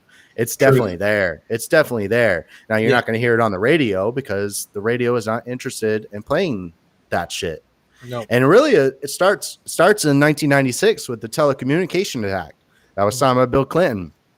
What it did, and maybe your radio guy could tell you a little bit about this. What they did is they consolidated the record labels and the radio into basically they put them up all on open market. So it was all open for sale, and a couple guys just swooped in and bought everything. And now everything is basically controlled by that. And then from that point on, the record labels started dropping their hip hop artists like flies. So here's a good piece of history. KRS-One talked about this. He said in 1999, a bunch of underground rappers were signed to Jive Records. Okay, KRS-One, Mobb Deep, name it. Okay, a lot of these people were signed to Jive. They dropped all of their rappers and signed one artist in 1999. Can you guys guess who that artist was? I'll just give you a hint. It was a pop artist. Who was big in 1999? Female. Britney Spears. It dropped all their fucking underground rappers and signed Britney Spears and made way more money on Britney Spears than they did on fucking KRS-One and Mobb Deep and all that. And that's the kind of direction that they went. And that's why in the 2000s, you start seeing the Nellies, you start seeing more of this, like the bling bling era and stuff like that, they like to call it, because it became highly commercialized, mainstream popular culture. Yeah.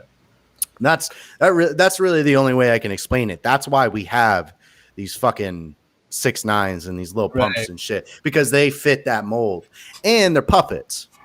Yeah, they'll do whatever. They do whatever. Exactly. Oh, what's going to fucking get us the most views? What's going to make us the most money? They don't really care about the art. They don't really care about the culture. And so if that's the case, I'm out. Speaking of 6ix9ine, I've seen some crazy ass videos. There's this dude on Instagram who takes like the music videos and then takes the music out of it and just talks over it, and he makes like, the weird noises. There's a lot of that shit. Are you talking about Blake Weber? I don't know, but it's this dude on Instagram, dude, and that's just hilarious. But he like make and some of the videos are funny. Like the girls would be shaking their ass or something, and you can hear it like squeaking. Yup. It's exactly who I'm thinking it is. Bro, it is fucking funny. He's done a bunch of people, and that 6ix9ine shit just reminds me of that. It's perfect. He's like, oh no, I got this money, hey money. It's just like squeaky noises and shit. And he's like, hey, it just perceives him to be like kind of stupid, and that's what that. So I feel like, all right, cool. That's where I can accept 6ix9ine and shit like that when they're on something like a parody where they're making fun of them.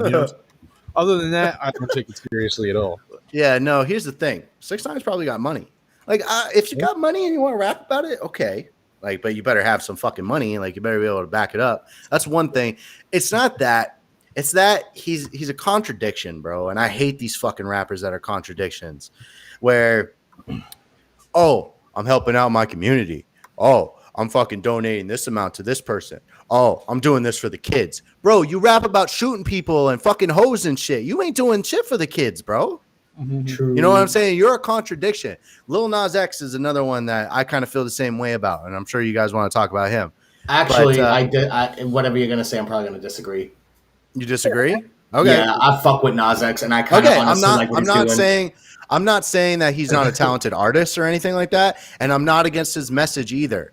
But here's the thing, okay? You made a song, about fucking riding on your horse and all this stuff, and it's kind of explicit, and then you're performing that song in front of like 6-7-year-old kids. And then you go online and say that if you don't like my music, if you think my music is inappropriate, why do you let your kids listen to my music? Bro, they don't have a fucking choice. You're in these schools performing the damn songs. It's just a little bit of a contradiction, but he's a good artist. I'm not going to say he's not. I was going to say, I follow him on TikTok, and he's actually explained that. And he was like, truth be told, like, I never made that song for kids. Like, if you listen to it, it's clearly not for kids. It's not my fault that my management gets me booked to perform it at these schools for these kids that are loving the song. It's clearly on the faculty. It's clearly on the school. Like, I didn't make the song for children. You know what I mean? It's not his fault that he's getting booked.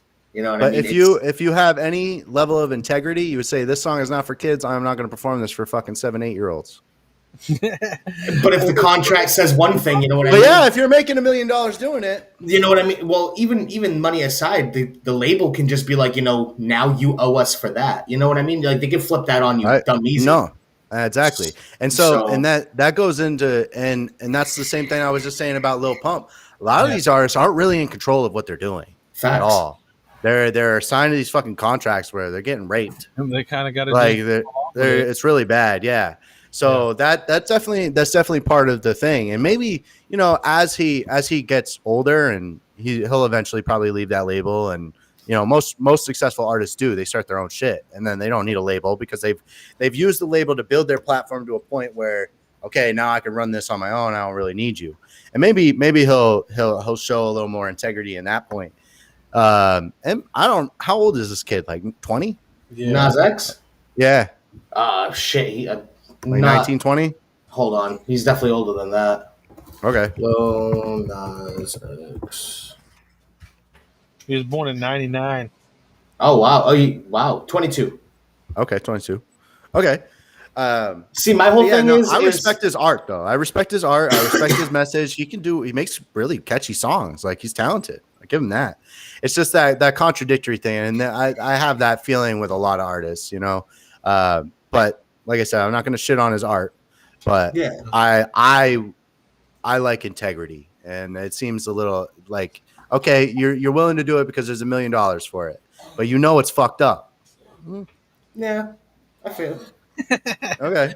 Yeah. I feel what you're saying. And some don't have integrity. You know what I'm saying? And it's all a personal choice, basically. No, and a lot of people won't hold that against him. You know what I'm saying? I'm probably sure he gave those kids probably a clean version or whatever. I'm sure he wasn't. Oh yeah. You know what I'm saying? Like they're not going to let it be hella ratchet up in there. Right. But it's going to draw kids to go to fucking YouTube and listen to the real song. And you know what? I've heard other artists that are big names say shit like this, like Cardi B. Cardi B will say the same shit. Oh, well, my music is played in strip clubs and your kids shouldn't be listening to it. But she's openly admitted. I remember I was watching the Grammys and they were interviewing her and they were like questioning about her. And she's like, this is what the kids want to hear. I make the music that the kids want to hear. Like, wait, so you're already, you're admitting that you made music for these children, but you know that it should be played in a strip club. Like, that's a little sus. That's what I'm saying. Like, it's just a little sus, and I don't like that. But you know, sometimes not that we weren't exposed to shit when we were kids either. You know what I'm saying? Like, I mean, we had all kinds of ratchet shit when we were kids, fucking 2 Live Crew and all kinds of shit. Oof. But you know, it is what it is. But I don't know. I can't really fucking, say much about it because it's still part of the culture. I avoid the things that I'm not into. You know what I mean? That's I don't think Lil Nas X will really ever get respect from hip hop culture because he's really a pop artist. He makes pop music. And yeah, he might have some hip hop songs, but like it's like Lil Dicky. I don't think Lil Dicky's ever going to get respect from the fucking hip hop community because he makes comedy rap. Like, it's just like, and that's not to say that they shouldn't. That's not to say that these guys aren't talented. Lil Dicky can fucking spit, bro. Oh my God, yeah, of course. You know what I'm saying? Like, he can spit. The lyrics, but because of the gimmick and the kind of music, he does make pop music as well. There's some Lil Dicky songs that are definitely pop songs. They're not like hip hop, So, there's a lot of rappers that I think that aren't going to get love from the hip hop community because it isn't really hip hop. It's pop music. So. Yeah. Yeah, hell yeah. But we still are on the same page. When doing live shows, please don't rap over your backing vocals. And if you do, it is acceptable to, have an ad lib over there that has an effect on it or something during the chorus. The hook. Yeah. But what I always try to say too is if you're an artist who feels you need that break to catch your breath when you're rapping or something like that where you're feeling you might not catch it, bring someone on, be like, yo, do you want to be my fucking hype man? Memorize these songs, man, blah blah blah. Bring somebody on to be that person instead of having the vocals on there, you know what I'm saying? Right. And take time to practice your sets, that's all. And then even if you're just by your fucking self with your playlist of your set and you're just have it on all day and you're rapping your lyrics, I think that helps a lot. Just being able to kind of flow through. And yeah, man, don't rap on backing vocals, especially in a tiny ass venue, bro. It just comes off as unprofessional. people want to see a different performance every time they come to a show.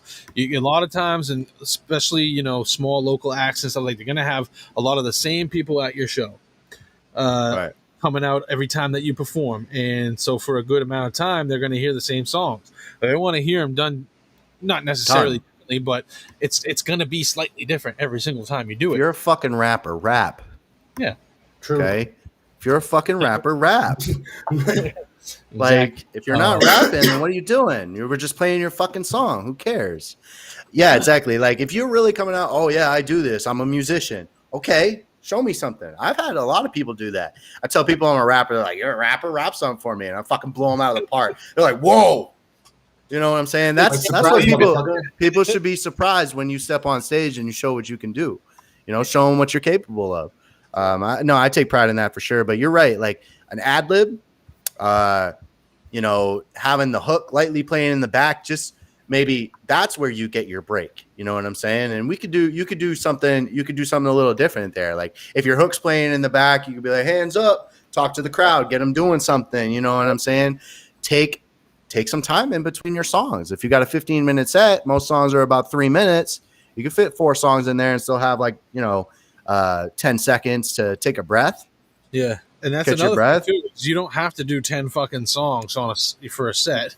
And nobody's doing that. Like, Right. how many places are you getting booked where you have to rap for half an hour? Exactly. I'll tell you what, if you have to rap for half an hour, well, yeah, you definitely want to split it up because you're going to be gassed after that. Exactly.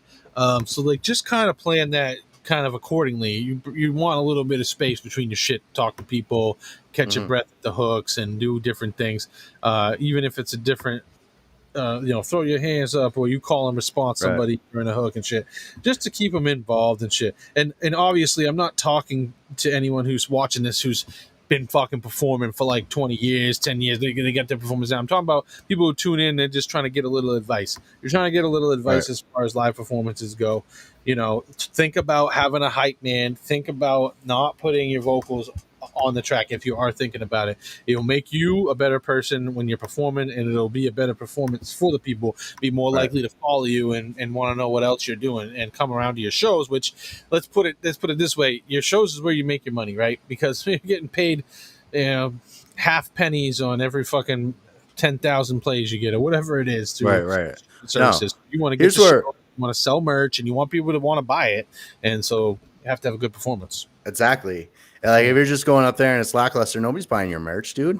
Right. Like, if you go up there and blow them away, when I did my show, we bought like a ton of merch. I sold a couple shirts, a couple CDs because people were impressed and they wanted to hear more. That's what you got to do. But here's my approach to the shows. Like, I do it a little different. Like, I have songs that I just perform at shows that have never been released ever. Like, and these are like my real hip hop songs where I'm doing call and response and kind of like more like some remix stuff of some well-known hip-hop beats where I just fucking murder them, because people hear that, oh, he's gonna rap on this, okay, and then I fucking do that. And so I have a lot of stuff like that. I also never do the same set. Like, I rarely will do the same set, but there's a lot of songs that I can't do. I can't be going into a place and spitting World Ender. Nobody wants to hear that, bro. You know what I'm saying? So I have to dig in my bag and go to Foreign Aid and go to some alumni shit that's a little bit more fit for what the vibe is. Know your crowd too. You know what I'm saying? If you know that this shit is going to be kind of ratchet, well, give them some ratchet songs, you know what I'm saying? Or some more hype shit. But if I'm like, I got a real DJ spinning in the back and he's bumping fucking AZ and shit, well, I'm going to bar out in that set. You know what I'm saying? So, just keep it open. Diversify your set and practice those different sets. That will definitely make you better. And definitely practice helps, because here's the thing. A lot of people will say with the performances, oh, well, the fucking sound is terrible. I don't want people to not hear me. Bro, here's the thing. If people can't hear you, then that's you. Okay? Speak up. You know what I'm saying? Dude, we did a show. If you speak up too, and it's not you, and you're screaming, get over to the sound guy and be like, turn my fucking mic up. Yeah, exactly. Get your shit in real quick. Yeah, exactly. But sound check is important if you're gonna perform. If they call for a sound check and they're like, yo, yo, can you come to sound check? And it's prior to the show. Show the fuck up for sound check. Don't show up like DMX does, because DMX had been doing it for a long time. He used to just show up, like walk right out on stage. Well, he can do that, but you're not DMX. So just honestly, that's kind of what I do. But I'm confident. I know my set, and I know I'm going to be able to project well enough to people who are going to hear me. I already know. So I mean, I've done sound check. It really depends. But if I know the venue and I already know what it sounds like and shit, and I'm comfortable with everything, yeah. But if you're just getting into this and you're new to venues, you want to make sure that, especially your first time there or your first times there, you want to make sure that if their vocals are low or too loud, let them know, because usually they got usually the same sound guy. He's gonna remember if you come back to the venue and be like, oh yeah, I gotta turn this guy's vocals up or down, whatever. And eventually you just get this thing, like you said, once you're doing it. But early on, assert yourself and make sure that you're sounding how you want to sound, because it's your opportunity to have it how you want to have it. So that's another thing too, is make sure you're sounding right. Don't just be like, my sound sucks, I'm gonna do my set anyway. You know what I mean? Say something, bro. We did a show not too long ago. It was the first show we did coming out of quarantine, and we did it at this like little underground biker bar. Okay, bro, the whole shit was fucked. Like, they were not ready for us at all, bro. Here's what the fucking sound guy wanted to do, bro. He was saying, okay, I'm gonna play your music out this front speaker, and then we're gonna set up a little fucking like I don't know, a USB little fucking Bluetooth karaoke box in the back, and you're gonna have your vocals coming out of that. We either do this, or you guys got to share a mic. I'm like, we're sharing a fucking mic. Okay. So we had to go back and forth like some kid and play shit the whole fucking night, but we murdered it still. You know what I'm saying? But hey, if you're an artist, you're going to fucking deal with some fuck shit, bro. Like, just be aware of that. But if you know your shit, just go out there. Like, people, if they know it's fucked up like that, they're going to be sympathetic to what you're trying to do, because that's nothing you can control, but definitely don't perform at these places anyway. If you know their shit's bummy and they're not doing it right, like, don't even waste your time, to be honest. But definitely get your sound right. Know what you should sound like, and if you have questions, go to sound check. Yeah, make sure you're definitely good. go to sound check if you got questions about how you're gonna sound. And bring your motherfucking set on a USB or send it to the fucking DJ beforehand. Yeah. Okay? And make a mix of it. Like, we're not just fucking playing random fucking songs on a drive. Set it up. Okay, layer it out. So I do want to talk about before we get too late here. I want to talk about new and upcoming projects from you. We know we just put out the World Ender project, but what do you got coming out here in the future? So maybe we do season 2 of this show in the fall and into the winter. Will we see any new projects or anything new from you drop between now and then? Yeah, I'm going to talk about it a little bit. I just bought this mic. I got a Chaotic eyeball. I set it up. So I'm going to be doing my solo shit. AJ is going to be handling the alumni stuff. We got 4 singles for alumni ready to go. We're just kind of planning out how we want to do these videos and stuff like that. We have a whole album produced by Guap Sullivan. He's from, I believe he's from the Bronx, and he makes the fucking dusty MPC boom bap shit. It's dope. Hell yeah. So we got one of those, whereas like our singles are a little more turnt, I would say. And then on some solo shit, I have 2. I have Sink or Swim, which is going to be another concept album about how America's a sinking ship. So it's very conspiracy shit. And you're actually on that project. That beat that I bought from you is going to be on that. Yeah. And so that's going to be a short little EP. And then I have another one, which I was talking to you about with a producer from Greece. His name is Neck Nimble. And that's going to be more like paranormal, higher knowledge, spirituality, stuff like that. That's going to be kind of a really short project. But those are 2 little EPs that I'm doing, a whole alumni album, and I'll probably create some new shit between then and now. So, yeah, that's dope. That's good. I mean, I kind of remember that track. I remember we said we were going to do something, and I think you had written something to it, right? Yeah, I got something. Okay, written. So I need you to re-up me with that information. Okay, I got you. If you're doing this concept, I want to make sure that I think that's what the issue was. I want to make sure that the lyrics are coming off how they're supposed to come off on that song. I don't want to just throw something together. I want it to be You know No, what I'm saying? I have a concept for it. It's Yeah. pretty dope. And then we That- talked that about was getting kinda- AJ on it and you on it. You do got a some little- conscious shit. You got this, bro. This Yeah, is a dope song. I just want to refocus on that because lately I've been focused on other shit, but I'm getting back into writing and rapping right now. So I'm kind of in that, you know what I'm saying? So I think now Right. would be a good time to revisit right. that because it was kind of on the back burner. But we'll talk about that when the show, when we finish the show here, just kind of make sure we're on the same page with that because I do want to definitely contribute to that and future things too. Like I got a lot of beats, man. I've been making a lot of I beats know. too, so Yeah. we could do something, a joint venture, like a little EP too, would be something that I would love to do. Yeah, hell yeah. We'll talk I'm about down. that. We'll talk about that when we're done with this. So Wow, my now- dumbass was muted. I was like, yo, actually, I'd like to hear that. And then you guys didn't react. And I was like, shit, I'm muted. That's funny. yeah. So I mean, we can talk about that at some other time, but for right now, Yeah. let's get into we're in like the last 10 minutes. So let's get into some more music. Right now, I just want to play Spiritual Warfare off of World Ender. If you kind of just want to talk about Do you want to play it off Spotify or could you get YouTube? I have a really dope lyric video that fits hold this. The lyric video is just like it paints the picture for you very well.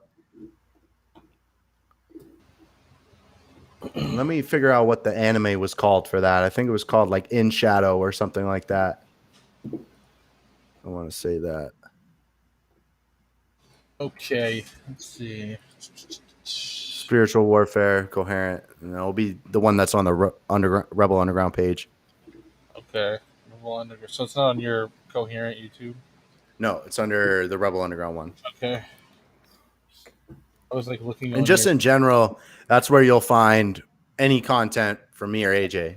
All of our videos. We've done podcasts in the future. You were a part of that. I've done like reaction videos and stuff like that. Kind of taking a break from all that. Just kind of want to build the platform and really focus on this music because I have to drop. Like I have so much shit written. I just need to record and drop, you know? Yeah. So, but yeah, we're building the platform up and, you know, once we get it to a nice point, we'll start doing more consistent content. Yeah. Definitely videos is the process right now before podcasts and reactions and shit. But. Yep. All right, I got it. I'm going to share it over here. Just give me a second. Okay. Should be able to share it here.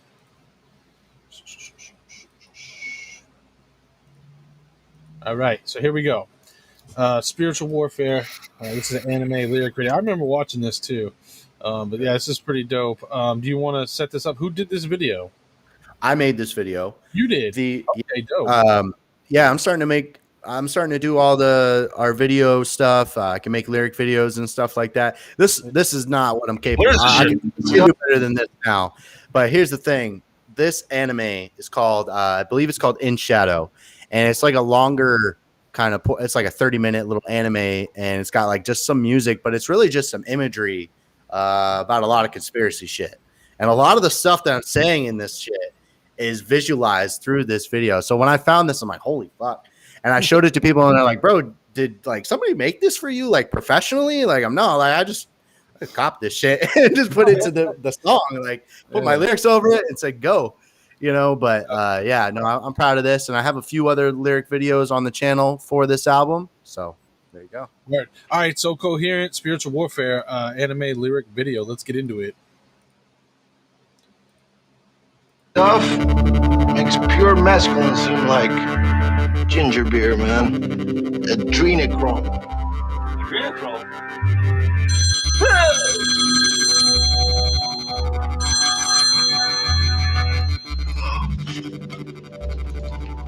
Hi, Lucy. God bless. It's the proxy you can circumvent when the watch is hacked into your dome like the firmament. There's angels in this too, real guardians of the galaxy with armaments to compete in these tournaments of alchemy. Subverted through the megahertz to cause a mental atrophy. Transmitted 5G nationally, fighting won't have capacity. A war going on outside, nobody safe from. Hidden knowledge in the safe, huh? But we're looking for it passively in front of our eyes, but can't make sense of it. Instead, in defense of it, normalize a crime syndicate, define commensurate. This is payback in the worst way. The heresy is here. hearsay. To heaven there's no stairway, just an electric segue from channeling your sensei. A chakra expressway, the demons try to block. They know it's your vital stock that to reach you must unlock. The clock's ticking, but the plot's written on the clock. Spiritual warfare, beware. Spiritual warfare, beware. Spiritual warfare, beware. It's all around you. Spiritual warfare, beware. Spiritual warfare, beware. Spiritual warfare, beware. It's all around you. It's the virus you can vaccinate, and when the whistle's blown, it's the truth they will encapsulate, assassinate your soul. In this life they trying to activate survival instincts, acclimate, and sovereignty they abdicate. You probably haven't realized your mind has been in quarantine, confined to a fear with no cure to what is ever seen. And at this time, a clear mind's a recessive gene. Watch it trickle down like economics, a suggestive thing. Progressive schemes have been in order in this new world, distracted from shifty shapes that will always unfurl. And if you got one, you better hold on to your girl, cause the genocide is coming to peel layers of the onion. At this point it will be summoned by the dozen, and our spirits will be hunted. So better bunker down while you can. Try to know yourself before that is even banned, cause no one has got your back, and your back don't have a hand. Spiritual warfare, beware. Spiritual warfare, beware. Spiritual warfare, beware. It's all around you. Spiritual warfare, beware. Spiritual warfare, beware. Spiritual warfare, beware. It's all around you. So dopeness, right? Oh yeah. That shit was nuts. Yeah, bro. Yeah, See what it I'm was saying? crazy. Like when I had a chakra expressway, the demons try to block, and the fucking babies just like sitting with the chakras and shit. Bro, when I saw this shit, I was like, oh man, I could piece this up so good. Blues. I knew Yeah. Blucifer would like that. That's right up Blucifer's alley. If you were listening to it with the Yeah. clip in the beginning, and then the way the beat was, like Blucifer. If you want to check out his YouTube, I did. I subscribed to him. I'm gonna go check you out. He got in some a little crazy bit, boy. ass like beats Yeah. and shit like that he puts together that are wild Okay. and crazy. And Nice. I like that shit. he might fucking, you know what I mean? That sounds right up his alley. Something he would be Yeah. interested. No, in. hit me up, man. You could definitely, go follow me on Facebook. It's probably the easiest way to get a hold of me. But yeah, definitely follow my pages, Coherent Hip Hop or Rebel Underground or anything like that. I'm Yo. down, bro. So now let's pick one off of the Rebel Underground, like a video off of here. Okay, let's do music some video. alumni shit. Yeah. And let's see. Give you an actual video. Do the New World Order track. That's another kind of conspiracy, but not too deep of a wormhole, I don't think. All right, I'm trying to find it. I don't know. Is it? Okay. How far back is it? It's gonna be past the podcast. Okay.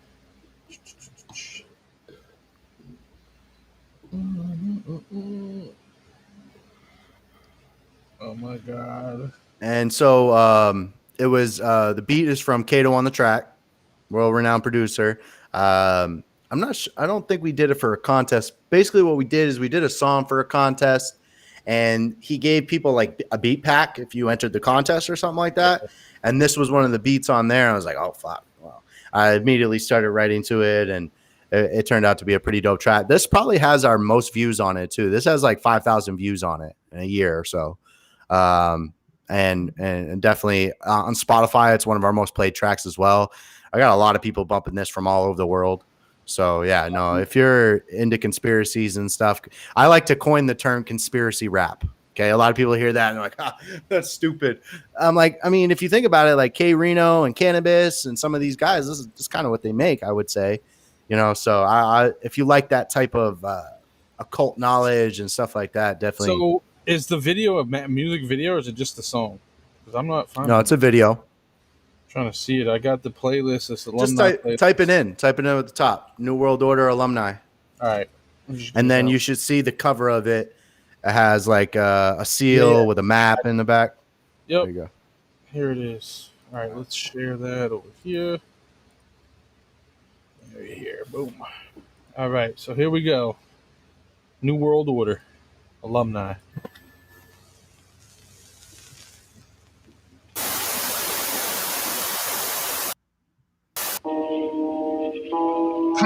on the track now. This the new world order where rhymes have been embargoed. The flow's been horrible, putting it in your barcode. The fake's been followed, the real's been hollowed. The time is now, revolution is what the clock show. Listen here, man, they gave you the ultimatum. Illuminated, awakened, where rituals spit verbatim. They got it down to a science, learned it from Francis Bacon. While Benaces got our minds trapped in an Iron Maiden. An entire nation built on Atlantis is higher basin. First world, desired haven, third world, eradication. Through the education, our thoughts are fabrications. Taxes for exploitation, imperial occupations at the 5-0. Put 5 holes and watch you die slow. Hit the live when you dead like you're a psycho. I lie low, but feds got a book on me. Got face recognition, they can look on me. Had MacGyver with the shit like a Swiss on me. And abolish the Constitution and switch on me. I won't have it, they'll have to put me in a straight jacket. Truth's a strange habit, written in granite tablets. A new world order where rhymes have been embargoed. The flow's been borrowed, putting it in your barcode. The fake's been followed, the real's been hollowed. The time is now, revolution is what the clock show. New world order where rhymes have been embargoed. Flow's been borrowed, putting it in your barcode. Fake's been followed, real's been hollowed. Time is now, revolution is what the clock show. Life is interesting, isn't it? People will fuck you over, start claiming they innocent. From the date of birth, born as a slave and citizen. Violent events creating a mind that's vigilant. Politicians hiding the truth, blinding the view, hypnotizing the youth like there's something to prove. Caught in the mix of the screw, spit out after what you designed to make us all lose. Most confused on what to do. Got the ability to hear it, but nobody wanna listen. Claim they so intelligent, but never using wisdom. Whatever the ethnicity, you see we're treated different. Modern day existence of a racist prison system. The school curriculums on the knowledge is limited. When we know the information of the world is limitless. Let you know what they want, like it's truly definitive. But the truth is hard to swallow, like a spoonful of cinnamon. A new world order where rhymes have been embargoed. The flow's been borrowed, putting it in your barcode. The fake's been followed, the real's been hollowed. The time is now, revolution is what the clock show. New world order where rhymes have been embargoed. Flow's been borrowed, putting it in your barcode. Fake's been followed, real's been hollowed. Time is now, revolution is what the clock show.